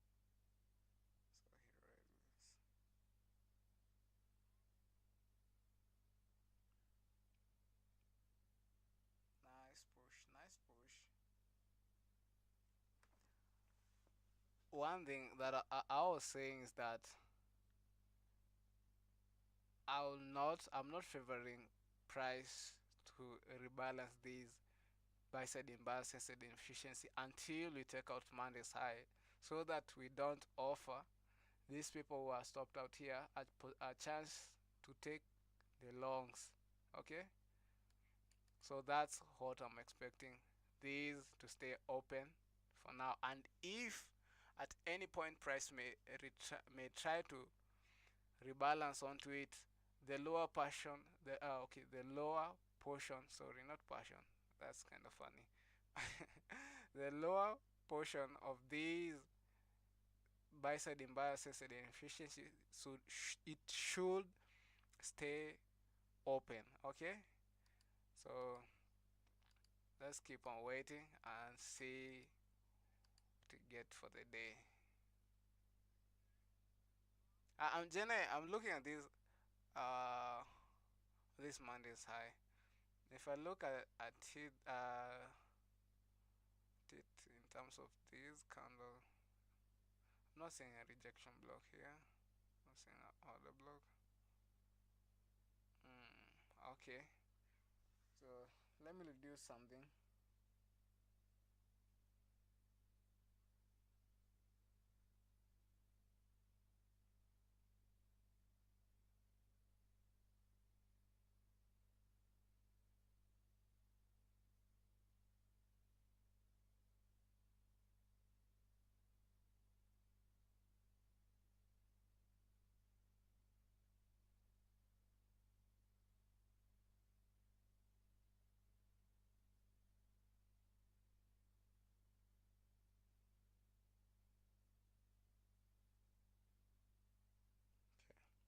think I've reduced the position there.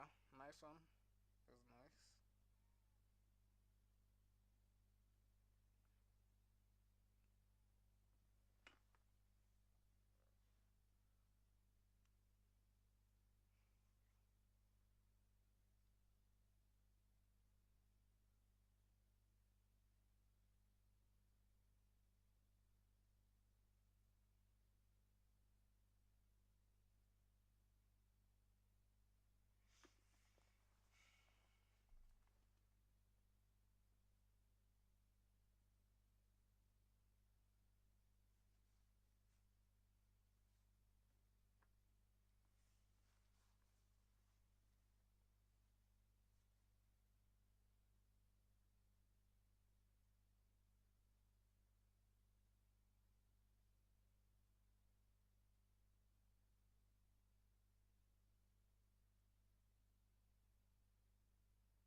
So right, you can see why we partial profit.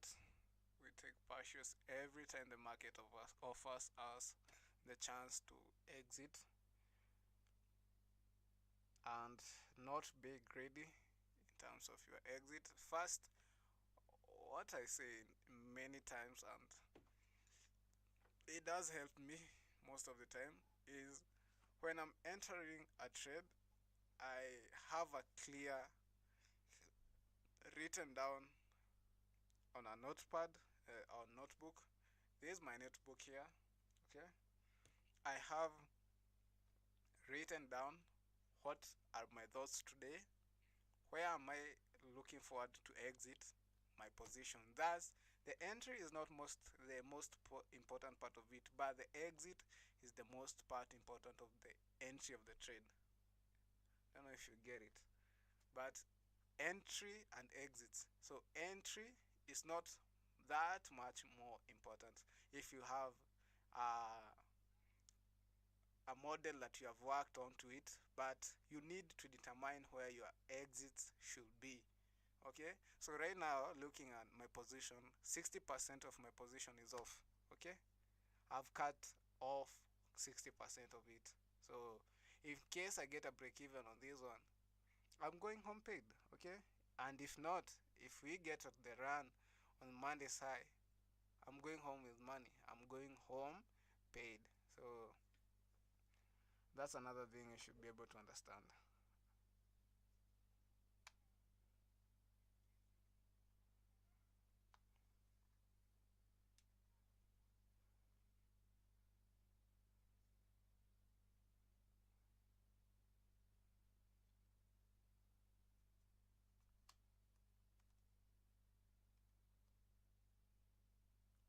So I'm looking at that buy side imbalance, sell side inefficiency that is being created there. Lower quadrant, lower part of that, I'm looking forward for it to remain open and not completely fill in, so that it will give me the texture that we are still bullish, we're still going for higher prices. And if we invalidate that, I'll be looking forward to exit my position. So that's the simple part of it. And in terms of that, let me show you what I'm trying to do here. I'm gonna move my stop loss a little bit higher and cover some more profits right there. Okay.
local time in the morning, into that New York compensation. It'll be interesting to see how we do trade on that.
So this is a funny thing about London session is that we could stay on a range. Okay, yeah, we could stay on a range for quite some times, but if we decide to get out of the range or break out of the range, it happens so quick. We have very quick moves and large expansions. So you better not be emotional. You should have the patience to hold the trade, not move your stop loss around too much. And when you move your stop loss, you should have context on it, on why you are moving it, where you are moving it, and when you are moving it. Okay? When, why, when, why, when and why. I think those are the two important factors. When you are moving a stop loss, and why you are moving your pros. Okay, there are three. When, why, when, where, and where. Okay, I think those terms they are a little bit tricky. When, why, and where. Those are the three things that I came to build myself with in terms of micromanaging my positions and managing my positions. Okay, so first thing I say, I tell myself, why am I moving the stop loss? Okay, why am I moving my stop loss? Okay, when am I moving my stop loss, and where am I moving my stop loss to?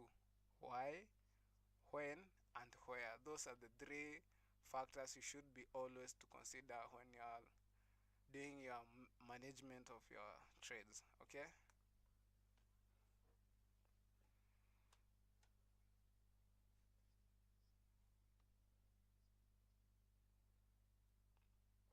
at the start of the stream, you maybe you saw that I had a little it was a little loss because uh, I had everything on play. I was just looking forward to see, does price reject and going where I want it to go, or does it reverse and going the other side. So I was ready. That's why I was using a small lots size, because I was looking forward, if price does go to where I'm thinking it is gonna go, I'm gonna pyramid on the trade and not risk the phase where you maybe you chase the trade.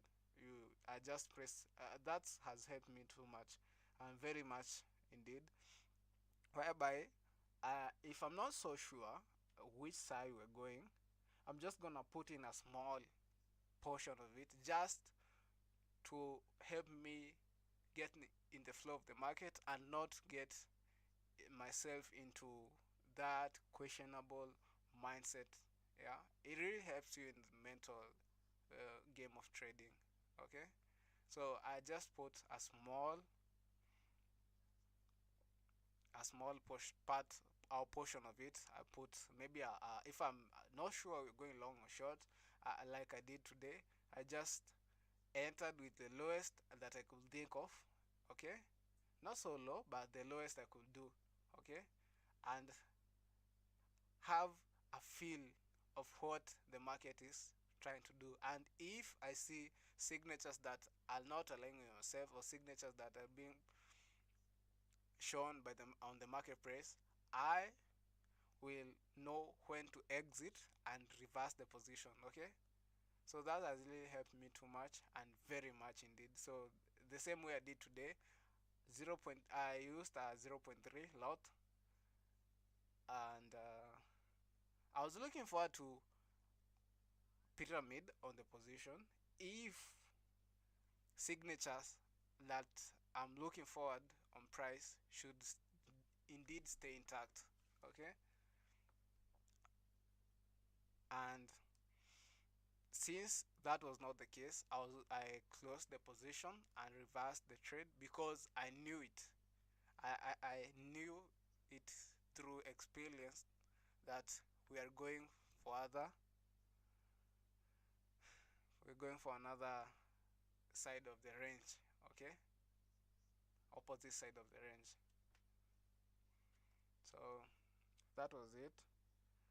So we are remaining with small lots here, looking forward to exit one more lot if we be able to take out the 4 o'clock high. If we be able to take it out, I'm gonna look forward to exit one more above that high and see if I'm gonna be able to take out one on Monday's high and one on the daily charts low, where I'm looking forward as the target. Okay, so every time my trades are closed them through partials, it really helps me a lot avoiding break evens. Like yesterday I did have a break even. I really didn't follow my system. I kind of wanted to override it, and also what happened, I took a loss and exited and I closed the stream. That was it. On New York session, I tried taking a with 0 point, the slowest lot I could think of. I tried taking a shot here, looking for this internal range, but it didn't play out as planned, and I took a small loss. That's a small loss. You see, for me on New York session, I'm not really that good on New York session. So when I'm approaching New York session, I'm kind of very, very, very aggressive, and I do little minimize my risk. Okay, because I know the hit rates, and since on New York session I don't do it that consistently, why should I risk my money?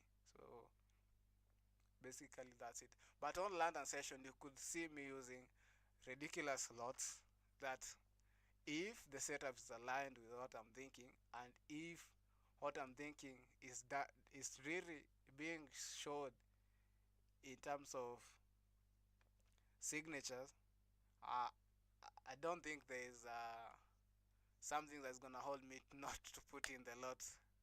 I'll put in the lot and manage the position well. Putting in the lot, I'm not saying I'm gonna just do an over average. No, I'm just saying according to my system, I have high lots and small lots and medium lots. So in terms of maybe a trending market, I'm gonna use a trending market, and we have a low risk, maybe entry. I'm gonna use a high lot and manage the position.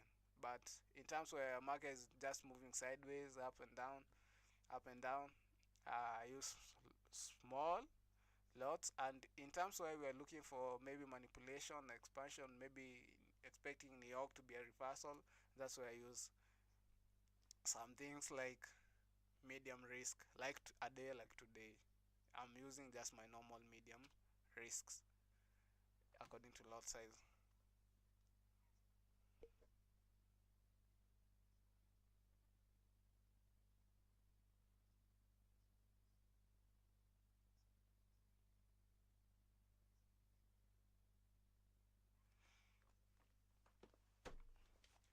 looking at that 4 o'clock candle high. I'm looking at that high. I'll be taking out a partial above that high, definitely. And as I said, I'm looking forward for this high. This is a demand zone, demand area, or whatever you want to call it, or supply zone. I don't know what they call it, or support resistance level. Let's just call it that way, okay? These looking at this as a resistance or support level. Those people who are caught short, they got wrecked with this move right here. You see how quick it was, yeah? So what I'm expecting, I'm not expecting these buy side imbalance, sell side inefficiency to get filled. In fact, I'm looking for it as a breakaway gap. Let me put it in that way for you. I'm expecting it to be treated as a breakaway. Let me type that for you so that you all should get on flow on what I'm saying here. So looking for that to be treated as a breakaway gap. Okay.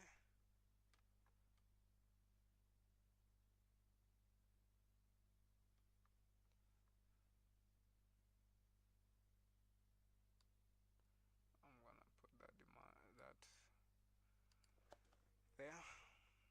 So I'm looking for this to be treated as a breakaway gap. Reason being, they don't want, they maybe not want to give these people who are trying to sell short here a chance to get into long positions. So right away, this should stay open, and if that's the case, looking at this consequent encroachment of this week, I'm expecting price to close above it and not respect the consequent encroachment. So that's simple as that. Let us say the 515 candle, and I'm expecting this 5 o'clock candle to disrespect this consequent encroachment. I use it as a speed bump and close above it. Maybe use it as a support going for Monday's high, because I think now Monday's high is so close. Okay, so right away, some people sold short on Monday. They are quite holding their they're holding their nuts right now, kind of wondering to exit, not to exit. They don't know. Okay, so let's see. Let's wait at the 5:15, 4 minutes away. Looking forward for this consequent encroachment to get disrespected. If not the case, this should stay open. Okay, and if we do trade on it here, I'm not expecting it to be filled in all of it, because what they be doing, you see this high here, this high, this high, this high, this high. Many people may be using these now. If price retraced back to it, they'll be taking longs. And as the how market moves and according to sentiment, should they want these people to profit on longs and reverse their positions? Because many people may be trying to buy here through that break and pull back type of a trade. Okay, let's say let's look it in another scenario. Okay, another scenario whereby price returns to this support and resistance area. I was saying support and resistance area, maybe someone who's joining the stream, you see this blue range here. I'm just putting it hypothetically. Yeah, okay, I'm just putting it there so that y'all can see what I'm looking for. I'm looking and I'm calling out as a support and resistance area. Let's say if price was to return to here and these people take longs positions, okay, and let's say they take longs and price start pushing away, What I'm expecting as a mental game for market makers to play is that they would want to run this new low one more time right there. Okay, run it one more time lower, then have a quick displacement about that high. Okay, so if we do retrace here, I'm expecting some kind of measure of stop hunt below the lows that is gonna be made here. Okay, so if it's not the case, this should stay open and not get filled. And if it get filled and price return to here, I'm expecting some measure of stop hunt on this area of interest. Okay, so let's just tape read and see what the price has to give to us. Okay,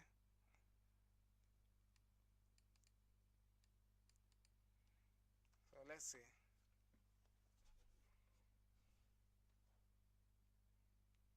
So we're heading to that 515 candle.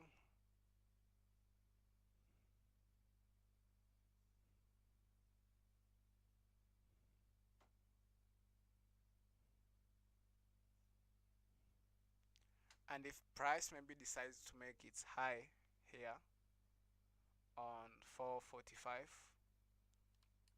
then a reversal will be on prey, going and continuing going lower. Okay, so I have every factors considered. That's why we always take partials on important levels like this. So I'm looking forward on this one, this new 15-minute candle. See what is gonna play out.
beautiful price action.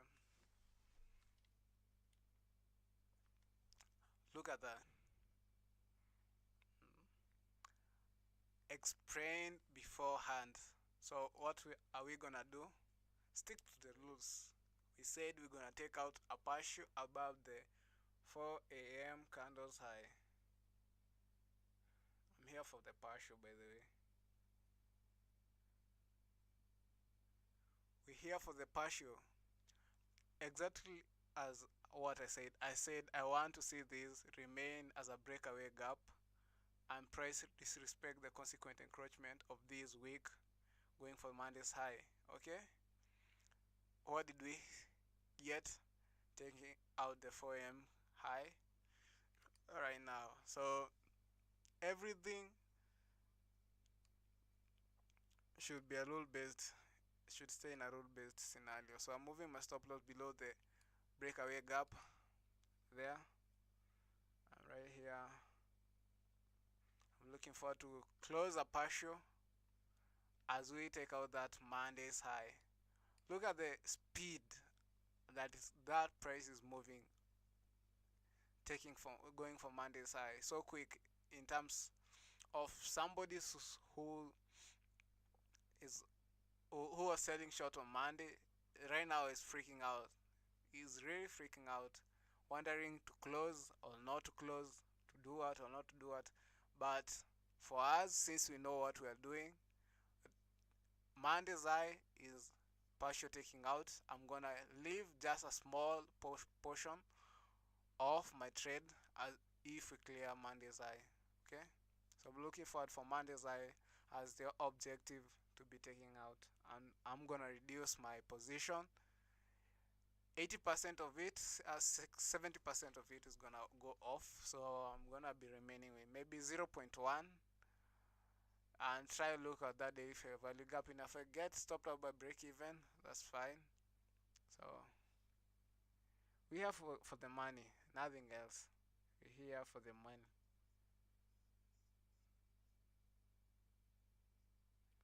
So I'm going for a partial here above that high.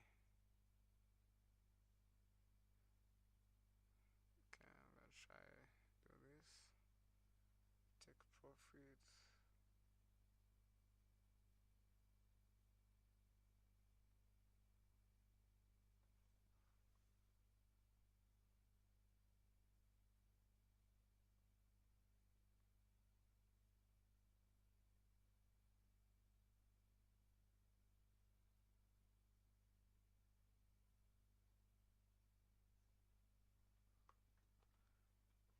So I'm looking forward to close zero point 0.2 of what I'm remaining with on Monday side. Right now we are on Monday side. Look at the price action we're getting about that Monday side. Absolute nuts. Nuts, baby. Explained beforehand, explained, and it's happening beforehand. It's luscious. Okay? So let us see. Let's see that high been taken out.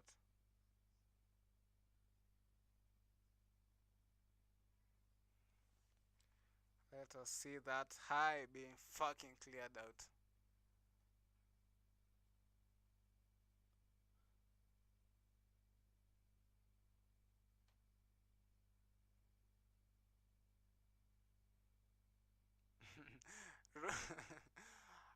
If I'll be a short seller on Monday's high, I could be really, really freaked out right now because look at what they're doing. They went and touched the Monday's high. They touched Monday's high, made some relative highs. So someone who's short there is kind of wondering, okay, okay, or maybe someone who's new, who's looking at that as a bottom. It was called, I think, is a double. Oh, okay, is double top. Yeah. So someone maybe right now is trying to sell short at that level. Even I'm not to prove the concept still makes sense and still works. I'm not taking the partial out on that. I was to take 0.1 above uh, 4 a.m. candle. I'm not. I'm just gonna take 0.2 off the Monday's high and try to capitalize the volatility that's gonna be injected as we inject Monday's high and clearing Monday's highs out. So let us see. Let us see. My stop loss remains there. I'm paid today. I'm paid. Yesterday had a loss. So maybe kind of break even on your session. Not bad. We had one trade, closed it manually, reducing the risk, and I had another alternative to the longs. So let's see. I'm not. I'm not worried by the type of return, the retracement of that Monday's high, because I know what they're trying to create there. I know.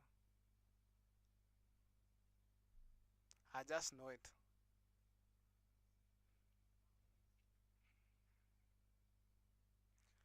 Look at what I said.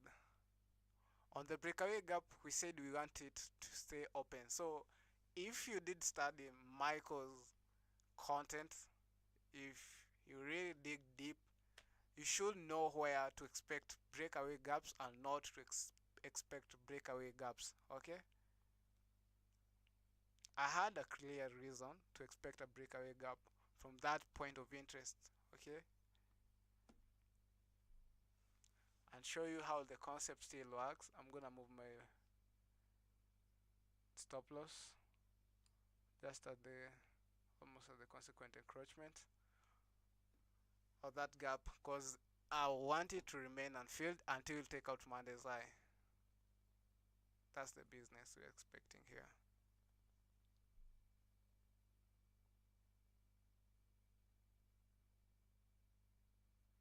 So right now many people they be trying to sell short on that high. I wouldn't judge them because once for me too, I was on the same side until I accepted to open my eyes. I don't judge anybody.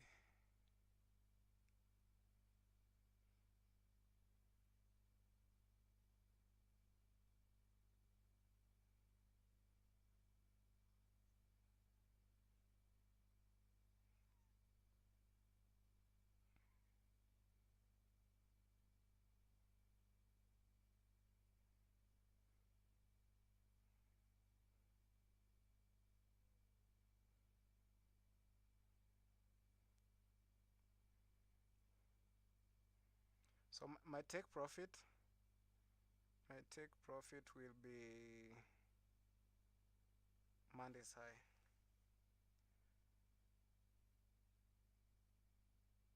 That's where I want to exit my trade. Monday's high. There. That's where I'm looking for to exit my position. Right there.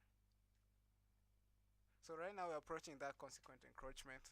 I'm expecting it to hold price and price use it as a support to push higher. Because that Monday's high, they're definitely fooling, maybe praying them out. Okay? So they are thinking they are safe staying on that on their trades on longs. Man, this shit crazy. It's crazy how these people manipulate the charts. And it's crazy how you are able to read it and see it before it happens and expect it. It's so crazy. It's so crazy. Sometimes you even wonder, are you supposed to even know certain things? Because it's just crazy. It's just crazy. It's a point where Neo finally sees, I don't know, what does this Neo sees? And a point, I think in studying ICT concepts, I don't like the term by the way they say smart money. I'm not a big fan of that. I just love to credit who's the real deal, and the real deal is Michael. Michael J. Hudson. He's the real deal. He's the author of the concepts. So the smart money share and everything, I don't subscribe to that. Okay, and I don't mean to that to offend anyone, but if you studied Michael's content really hard and stayed on his streams, every market review, everything, because I think once you learn some maybe some the concept of entries and exits, because that's what he taught, then the real thing, the real studies one on the market reviews, market commentary, weekly reviews, everything. Those, even the live stream, that's where the real study was, and that's where for me I had to invest most of my time, most of my watch hours are on that time. Not to say that I didn't invest watch hours on the other videos, I did, but most of them I used to be stay on the market reviews, market commentary, weekly reviews, everything. Okay, live trading. I used to do that because that helps that helped me to train my eye to see and expect what is being prayed and what is being demonstrated in price action. Okay, so let us just keep on waiting and see if that consequent encroachment is gonna hold that candle, the 530 candle. Okay, let's just see support and resistance. Someone by this time sell short on Monday's high. He thinks now it's a rejection. We're rejecting away from Monday's high. It's a good one, but I'm not really looking at that. I'm not looking at that. I'm not really looking at that. And I love to do some hypothetical measures. Just looking at price at different ways, and when price does do something, I'm not surprised by it doing anything. Uh, I have like maybe 4 ways that I've prepared my mind psychologically, and I'm ready for those ways that I've how I don't know how to put it. They, I have written the ways down that I'm thinking price should do this, then do this, then do this, then do this, or this or this, maybe 4 ways. So anytime price does this, surprised. I'm not surprised by anything. So right now, let's look at another perspective. Okay, let's say this is a support as it is as it is a support and resistance level. Man is high here. So someone selling short here. What I do like to do, if this short is not, we are not, price is not permitted to go too much lower, I like to look at 0.3% of this dealing range. And if you studied Michael's content, you should be able to understand what I'm trying to look at for here. So where is 0.3? Here. So price can actually retrace. Where can price go to? We have this 0.3 range, whereby it will be an enough range for to fool these people, the short position that are now on. Okay, to fool people to sell short here. Henceforth, I'm looking forward for this 0.3. If this doesn't hold, I'm looking for this 0.3 to stay and hold price. Okay, and notice where my stop loss is. I'll just put it on just below that consequent encroachment. There. Look at where my stop loss is. I have logic why, when, and where should I put my stop loss. So if we are to retrace down here, okay, I'm looking for this 0.3 of this dealing range to support price and reject going higher. Okay, should be a quick move, should be a quick one, rejecting from this 0.3 level of this range, because it's not, this is not the, let's say, official short. We are not shorting. It is really not a short for me. So if we do retrace to this breakaway gap, I'm looking for it as not to fully close in, okay? And if price may trade to the consequent encroachment, not to go down below the consequent encroachment there. Because if it does, then people who are trying to sell to go long will be looking for these, taking buys on these support and resistance levels, trying to go higher. And price what will definitely do on your session, wick them out and go for this high. So that's one market scenario that I'm looking for. And if that's not the case, then price may retrace here, okay, 0.3, maybe weak just a little bit on these, just touch on this breakaway gap here, not close it in, just have a touch on it there. I believe touching on it, it will not fill in many people who are trying to get into long positions, okay? So, and we maybe expect something like this going for Monday's high. So because today Monday's high is just definitely the target what we're looking for, okay? So let us see what is gonna be put on play right here. Either I've prepared my mind psychologically for everything. That's why every time we take out anything, I see where we can take a partial. I just take a partial, take a partial, take a partial, scale down my position, and keep on studying it, price as it is. Okay.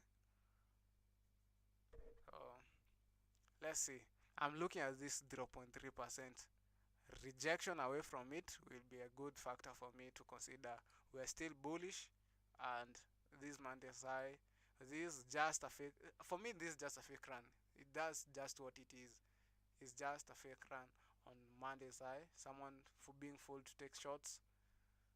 If you take shots, okay, it's better for you.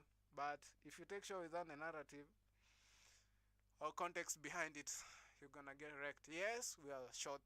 We are long term, and maybe I would say that's much long term, but we're looking for low prices on euro. But you should have context on it, okay? Not just selling on support and resistance. Oh, okay, you came here, use this resistance, selling short. If you don't exit right now, your ass gonna get whipped. Because I'm definitely, I wouldn't say I'm so confident. By the way, this price will not reach, go to this low of this dealing range without taking Monday's high. That's just it. It won't go to this low without taking out this high. That's just it. Okay, and I'm in a trade to support that. Okay, and matter of fact, I'm looking forward for 0.3 and looking for this consequent encroachment of this week to support price, and if not, 0.3 and the upper quadrant of this breakaway gap. That's what I'm looking for. Simple as that. So let us keep on wait and see what we're gonna get for the bag. Know what I'm saying?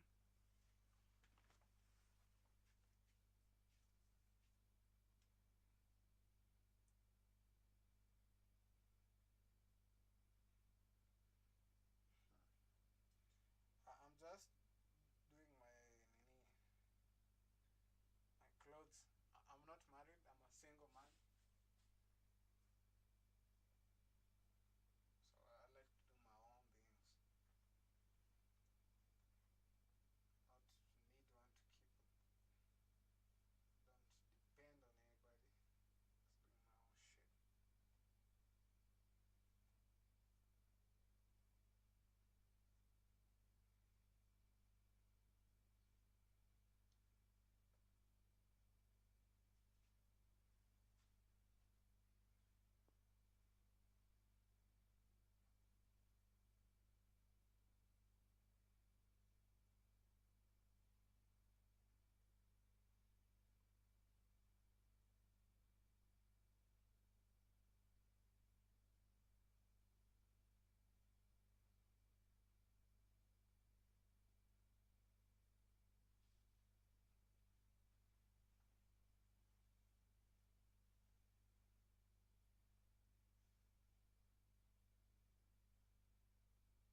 So right now we're approaching that zero point 0.3.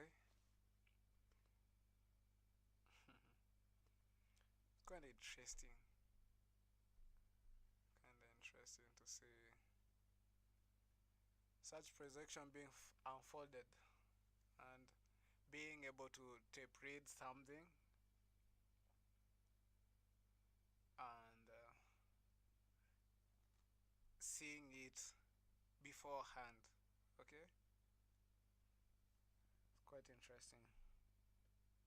You see, back then I was not utilizing partials. I was not really utilizing partials. I was just being greedy, trying to get the end of the range, from low of the range to the end of the range. I was greedy in that perspective.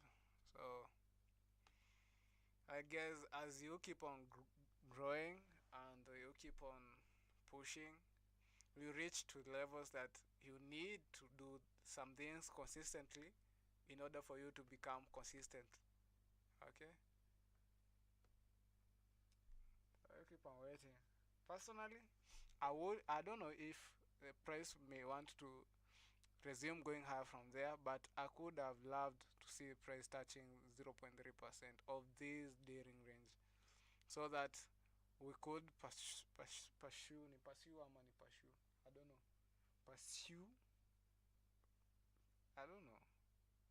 I'm not that good fan of good fan of English, by the way. I'm not that good at it. So I'll look for this zero point 0.3 to support price. So if we could have touched here, I'll be favoring a long position. Price pushing towards Monte's eye, but that's not the case. And I'm not saying it's not gonna push. I'm just saying I could have loved seeing that. And if it decides to push from there, oh, I can't hold it back. Nobody's holding it back. Okay, so let's just wait. Any case scenario, I had most of my position is off, by the way, as you can see on the start of the stream or how much I was in. So 80% of my position is just off. I'm just off on my 80% of my position. So if I get a break even, I'm getting paid either way. Getting paid every time you get paid. You just need to stick to it long enough and study it long enough so that you'll be able to capitalize something out of it.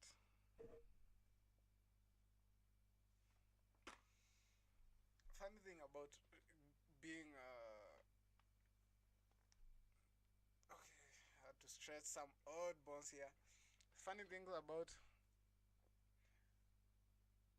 full-time trading, man, this thing is kind of boring. By the way, kind of boring, talking honestly. And according to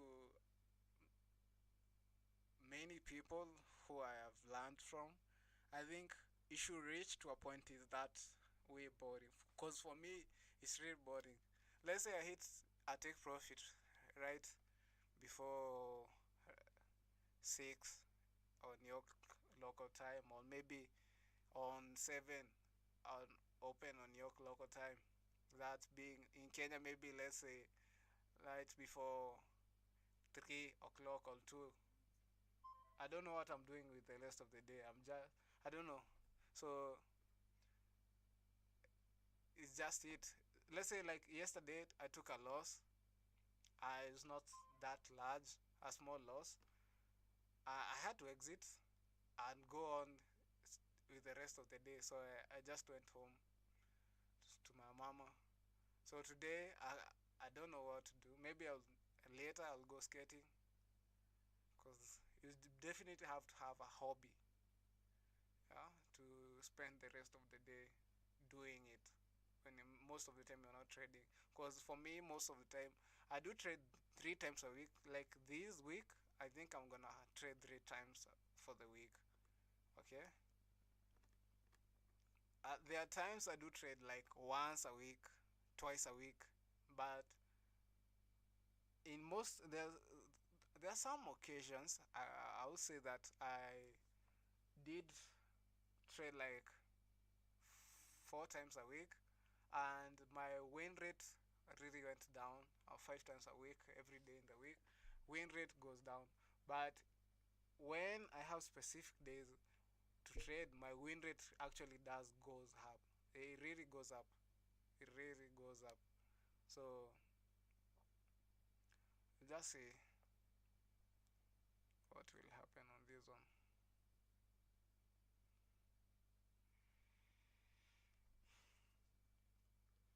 You should have a hobby.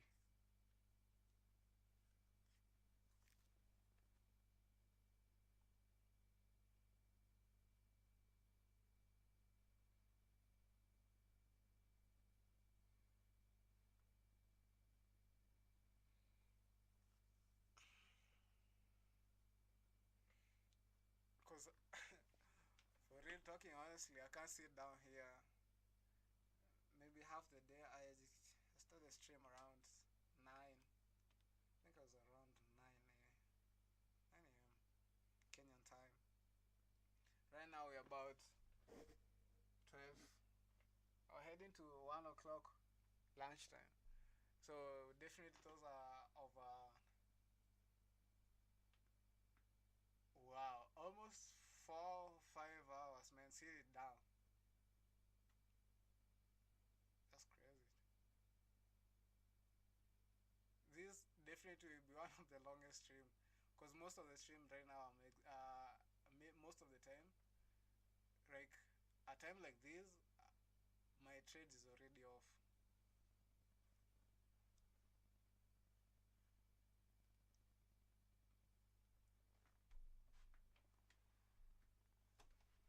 So maybe on New York Open we get that take profit. Wow, what a candle opening! That's 6 a.m. candle's crazy. Wow, it's kind of funny though. Look at that. Okay, I could have preferred touching that 0.3.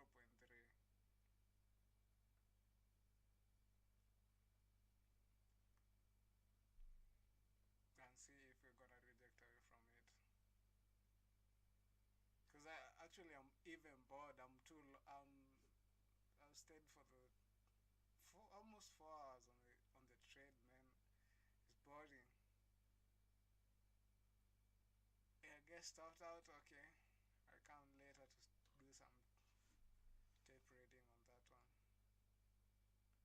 But definitely we are paid. That's the funny thing about that.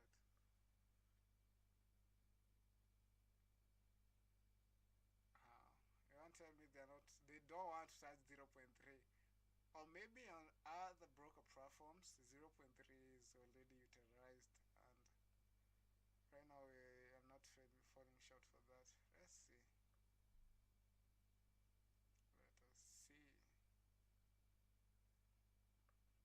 Because people selling short on Monday's open, Monday's high, definitely gonna get blown out.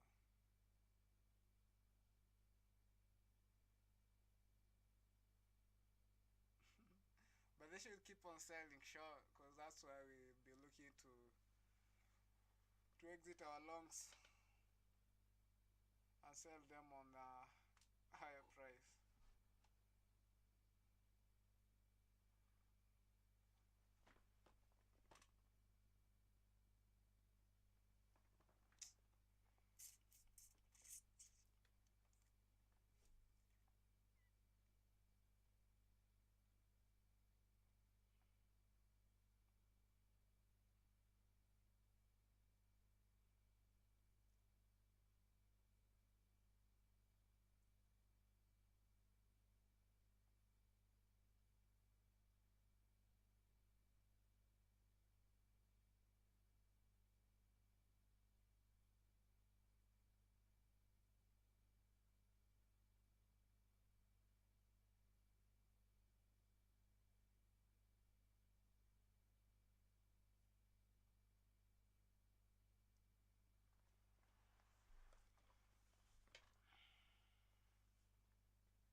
that's what is called babysitting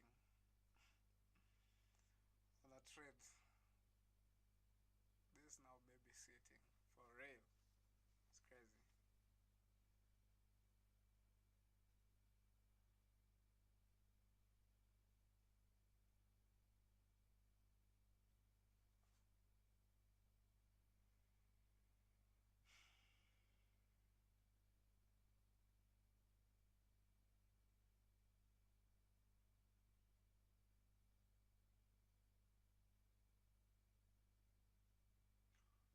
By the way, I was off in terms of live streaming. I think I spent over 2 weeks, 3 weeks, not live streaming, not journaling through my laptop. I was using my phone because we had a power outage. So yesterday, but the electricity lost around, it was around PM session, around PM, 7 PM, 1 PM, 2 PM there. I think lunchtime yesterday. So I'm kind of praying the electricity not to go off while I'm streaming because it will be very funny. It'll be very funny. So today I'm just praying the electricity not to go off.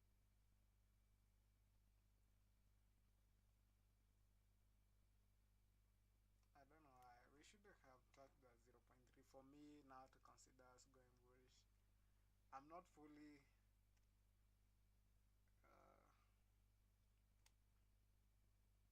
uh, convinced that we are going higher. I'm not that convinced because we haven't touched to the levels that I want to see rejection of. So I'm not that convinced.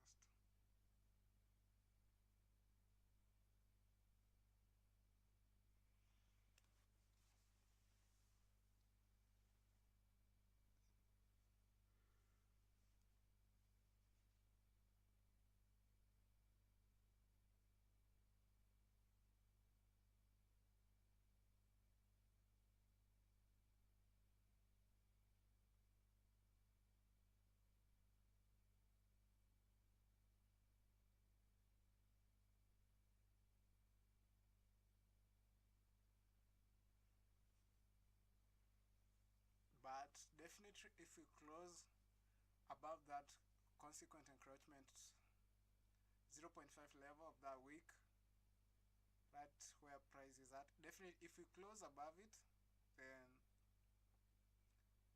that week that will be just the week doing just the damage, and that will make me conclude that we'll be going higher.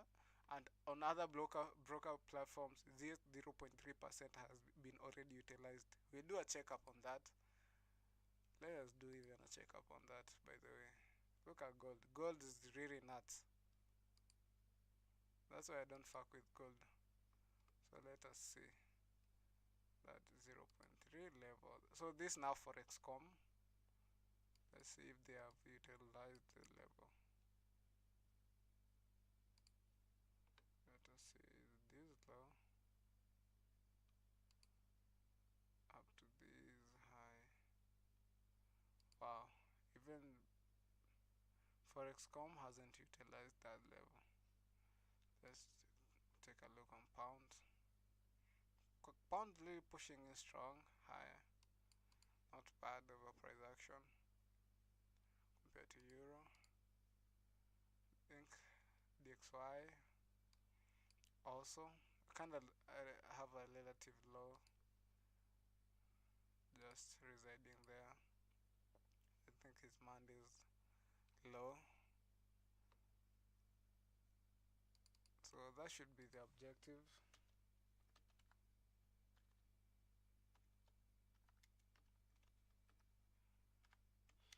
Demand is low.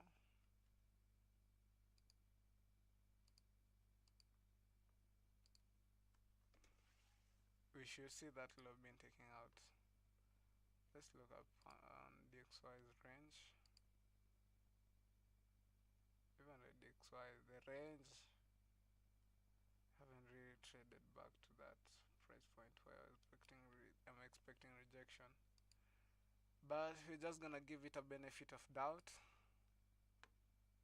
and try to see, do we really get above this Monday's high or not. Let's just keep on waiting, because most of the part on trading is waiting. I've waited for over 5 hours. Man, this shit crazy. It's so crazy. I'm also micromanaging my accounts on my phone. There are several accounts. So on different accounts, I'm kinda taking positions off.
So let us see if price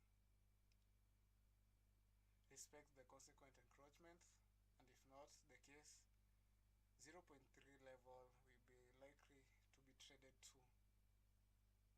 Let's keep on waiting.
So I'm looking at that 0.3 level. 0.3 level right now is being approached. And the upper quadrant of that breakaway gap, see if it's gonna hold price or not.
So right now we are on top of that breakaway gap. So right now we're gonna treat it as a gap, normal or common gap, and expecting some portion of it which is from consequent encroachment going lower not to be traded to, and if it does that, I'm not willing to hold on the trade because it goes against what I'm thinking, and that would be a stop out on break even on my remaining portion of the trade because 80% of it's off. So let's see.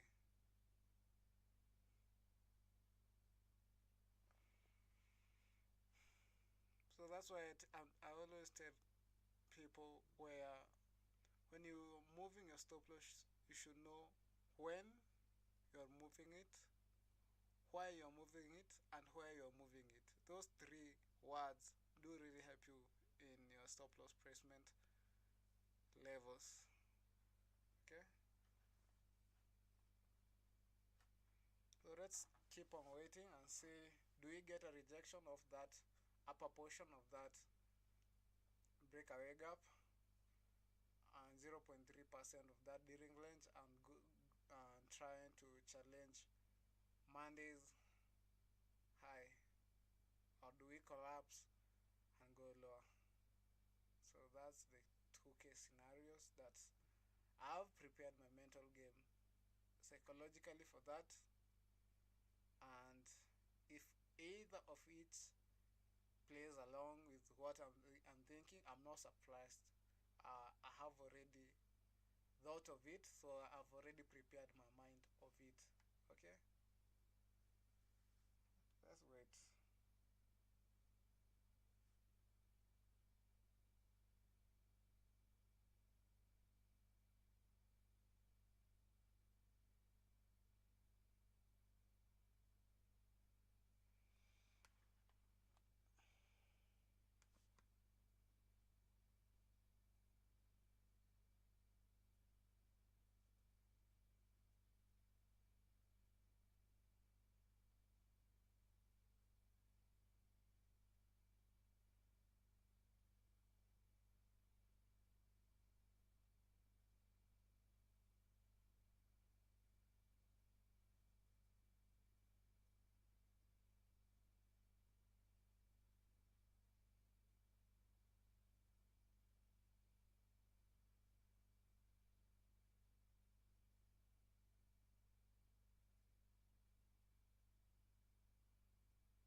So we made a swing point there. Nice rejection of that upper quadrant, that breakaway gap, as explained. So do we see price respect the consequent encroachment of that new wick? So let me show you what I mean right now. So I want to see, does price respect the consequent encroachment that week, or does it dump lower and take out the low that was recently found on 615 candle? So let's see.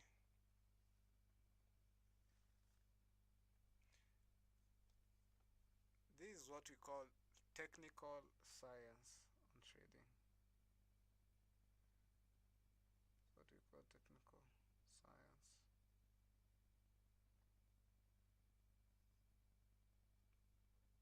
Everything explained beforehand. Everything. And if factor stays as and if signatures keep on staying as expected, price will do as expected. Okay. So right now, I said the fact that we came off Monday's high, many people tried shorting here. Many people are short, not even trying, because looking in terms of candle range theory, this is Monday. Monday creates a high, okay? Then you have a rejection down there inside the range of Monday. Then we do have another high formed on Tuesday, okay? On close proximity, all on the same price point on Monday's high. I think that's not the same. Right there, okay? So Tuesday now comes in. Okay, I didn't explain that well according to this price action. So let me try it one more time. Forming a high on Monday, then retraces, and Tuesday's range is inside here. Okay, then forming a high on Tuesday on Monday's high, creating a relative equal high. So people who trade the candlestick chart patterns, they are now looking at this swing leg. Now this bottom, top, sorry, the neckline, top. Then they are looking for what? For this neckline to be taken out. Basically, saying the neckline, we're talking about this low here. Okay, this high, this low, high. Now, someone who's selling short here is expecting this neckline to be taken out and maybe going to the low here. For me, that's not the case scenario. I'm expecting what? I'm expecting something like this. You see? Yes, we are all short, but I'm expecting this high to be raided out and touch this daily chart. This here. Daily chart, low, or maybe consequent or lower quadrant, I don't care. I'm looking for this. So right now what I'm executing on, for me, I'm taking this now, this long entry here towards Monday's high almost, and towards the daily charts, daily fair value gap. If we decide to short, it's okay, no problem, after clearing Monday's high. Okay, that's the basically simple thing to explain. Everything here explained beforehand. We said when price was creating this high, said this is gonna be treated as a breakaway gap, and if price rejects from Monday's high, we shouldn't see price closing below 0.3%. We are quite seeing some nice rejection of 0.3%, and we said as an addition, if price does want to dip one more time on this breakaway gap, we shouldn't trade to the lower quadrant, and if we do, we shouldn't touch the consequent encroachment. Nice and easy, simple as that. You see, everything explained. So right now The next thing we are looking forward to is price respecting the consequent encroachment of this week. Why this week? This week was the one which touched the breakaway gap. Is the week that is the week that made a stop hunt on these infinite. So let me take you on a lower time frame. You can see what I'm saying in terms of stop hunts. Okay, look, why I'm looking at this candle, it cleared all these. So all this was just a stop hunt for anybody who maybe is long here and trying to trail his stop loss around these lows. Got wrecked out there. Look at this beautiful price action. We didn't even trade a consequent encroachment. Look where my stop loss was placed below the consequent encroachment. And I was expecting, if price does dip, I'm not expecting it to dip below the consequent encroachment, because these were looking for this as a breakaway gap, and we should get some portion of it, not to get filled in. Okay, everything explained beforehand. So let's study that and see if we do get the rejection.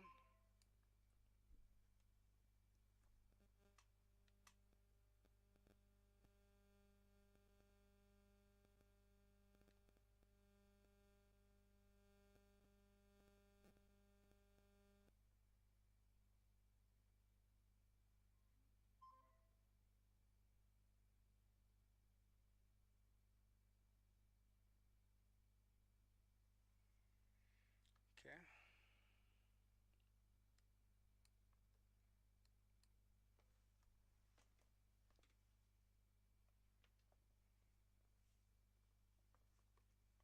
so looking forward for Monday's high right now. As our draw on liquidity should pull price towards it. Okay,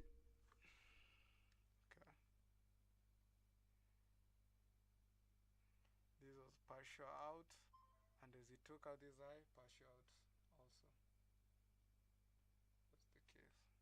case there. So I've been on this trade for a very long time, for real. Almost the stream, I know the stream is over 5 hours, but I can't close it as far as I'm not stopped out. As far as the TP is not hit, it is what it is. Still got someone who's watching. It's okay.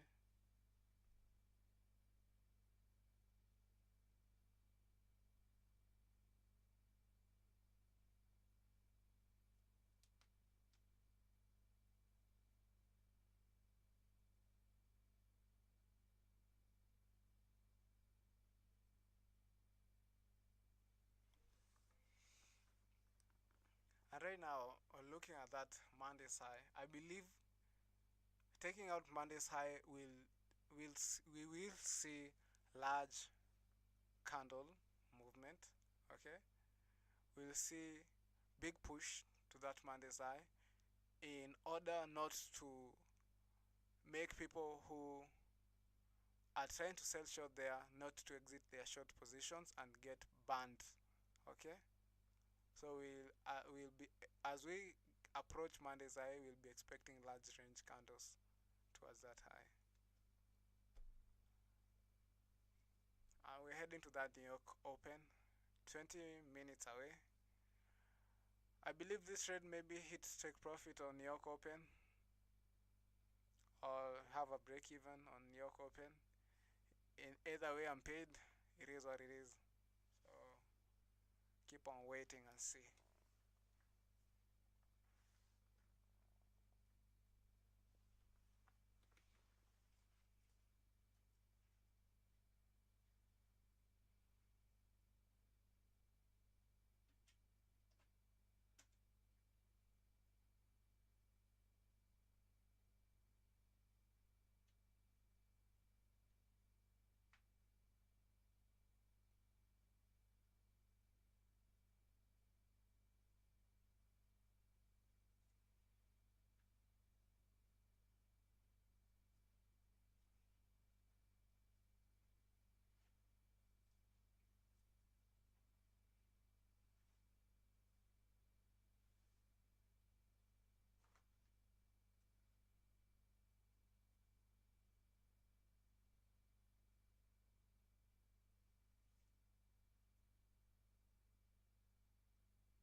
see if price will gonna respect that consequent encroachment.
reaction. I didn't like the reaction. We were closing on that 0.3%. Definitely, I think New York Open will just run out this low, then move higher. But I'm not willing to hold the trade for that long. Quite bored. Quite bored. This one.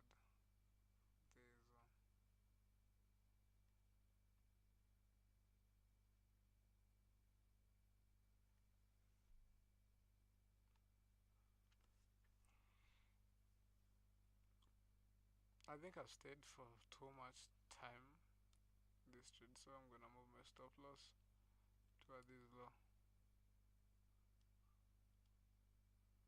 I'm not gonna manually close it. If it's a stop out, let it be stopped out on that one. For real, I'm bored staying. I've stayed for trade or almost 5 hours, man. It's kind of funny. Let me look at the XY. Same case with dollar index. Pound. Pound was able to take out the. Even pound didn't. Wow, look at gold. Breaker. Say short. Don't fuck with pound though.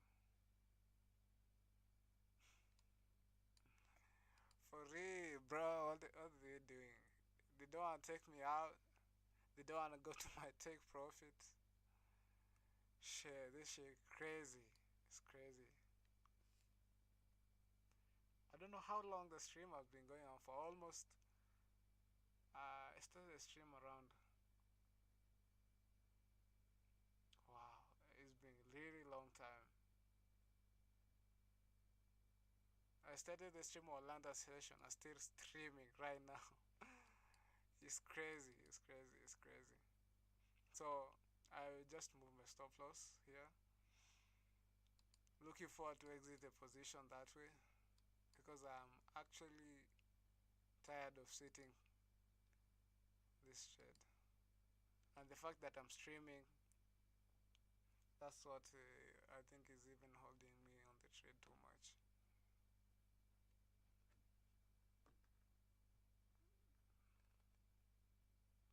Should take me out. Take me out, motherfucker. I need to take a nap, man. I'm exhausted. Right now I can't even think. Just want them take me out. I just don't want to click close position because they could rally up from there and I'll be disappointed on that. So I just took my delete this one. I just put my limit order, stop loss order, just at 1.15038, and price is just running away from that point of interest. It's funny, so funny.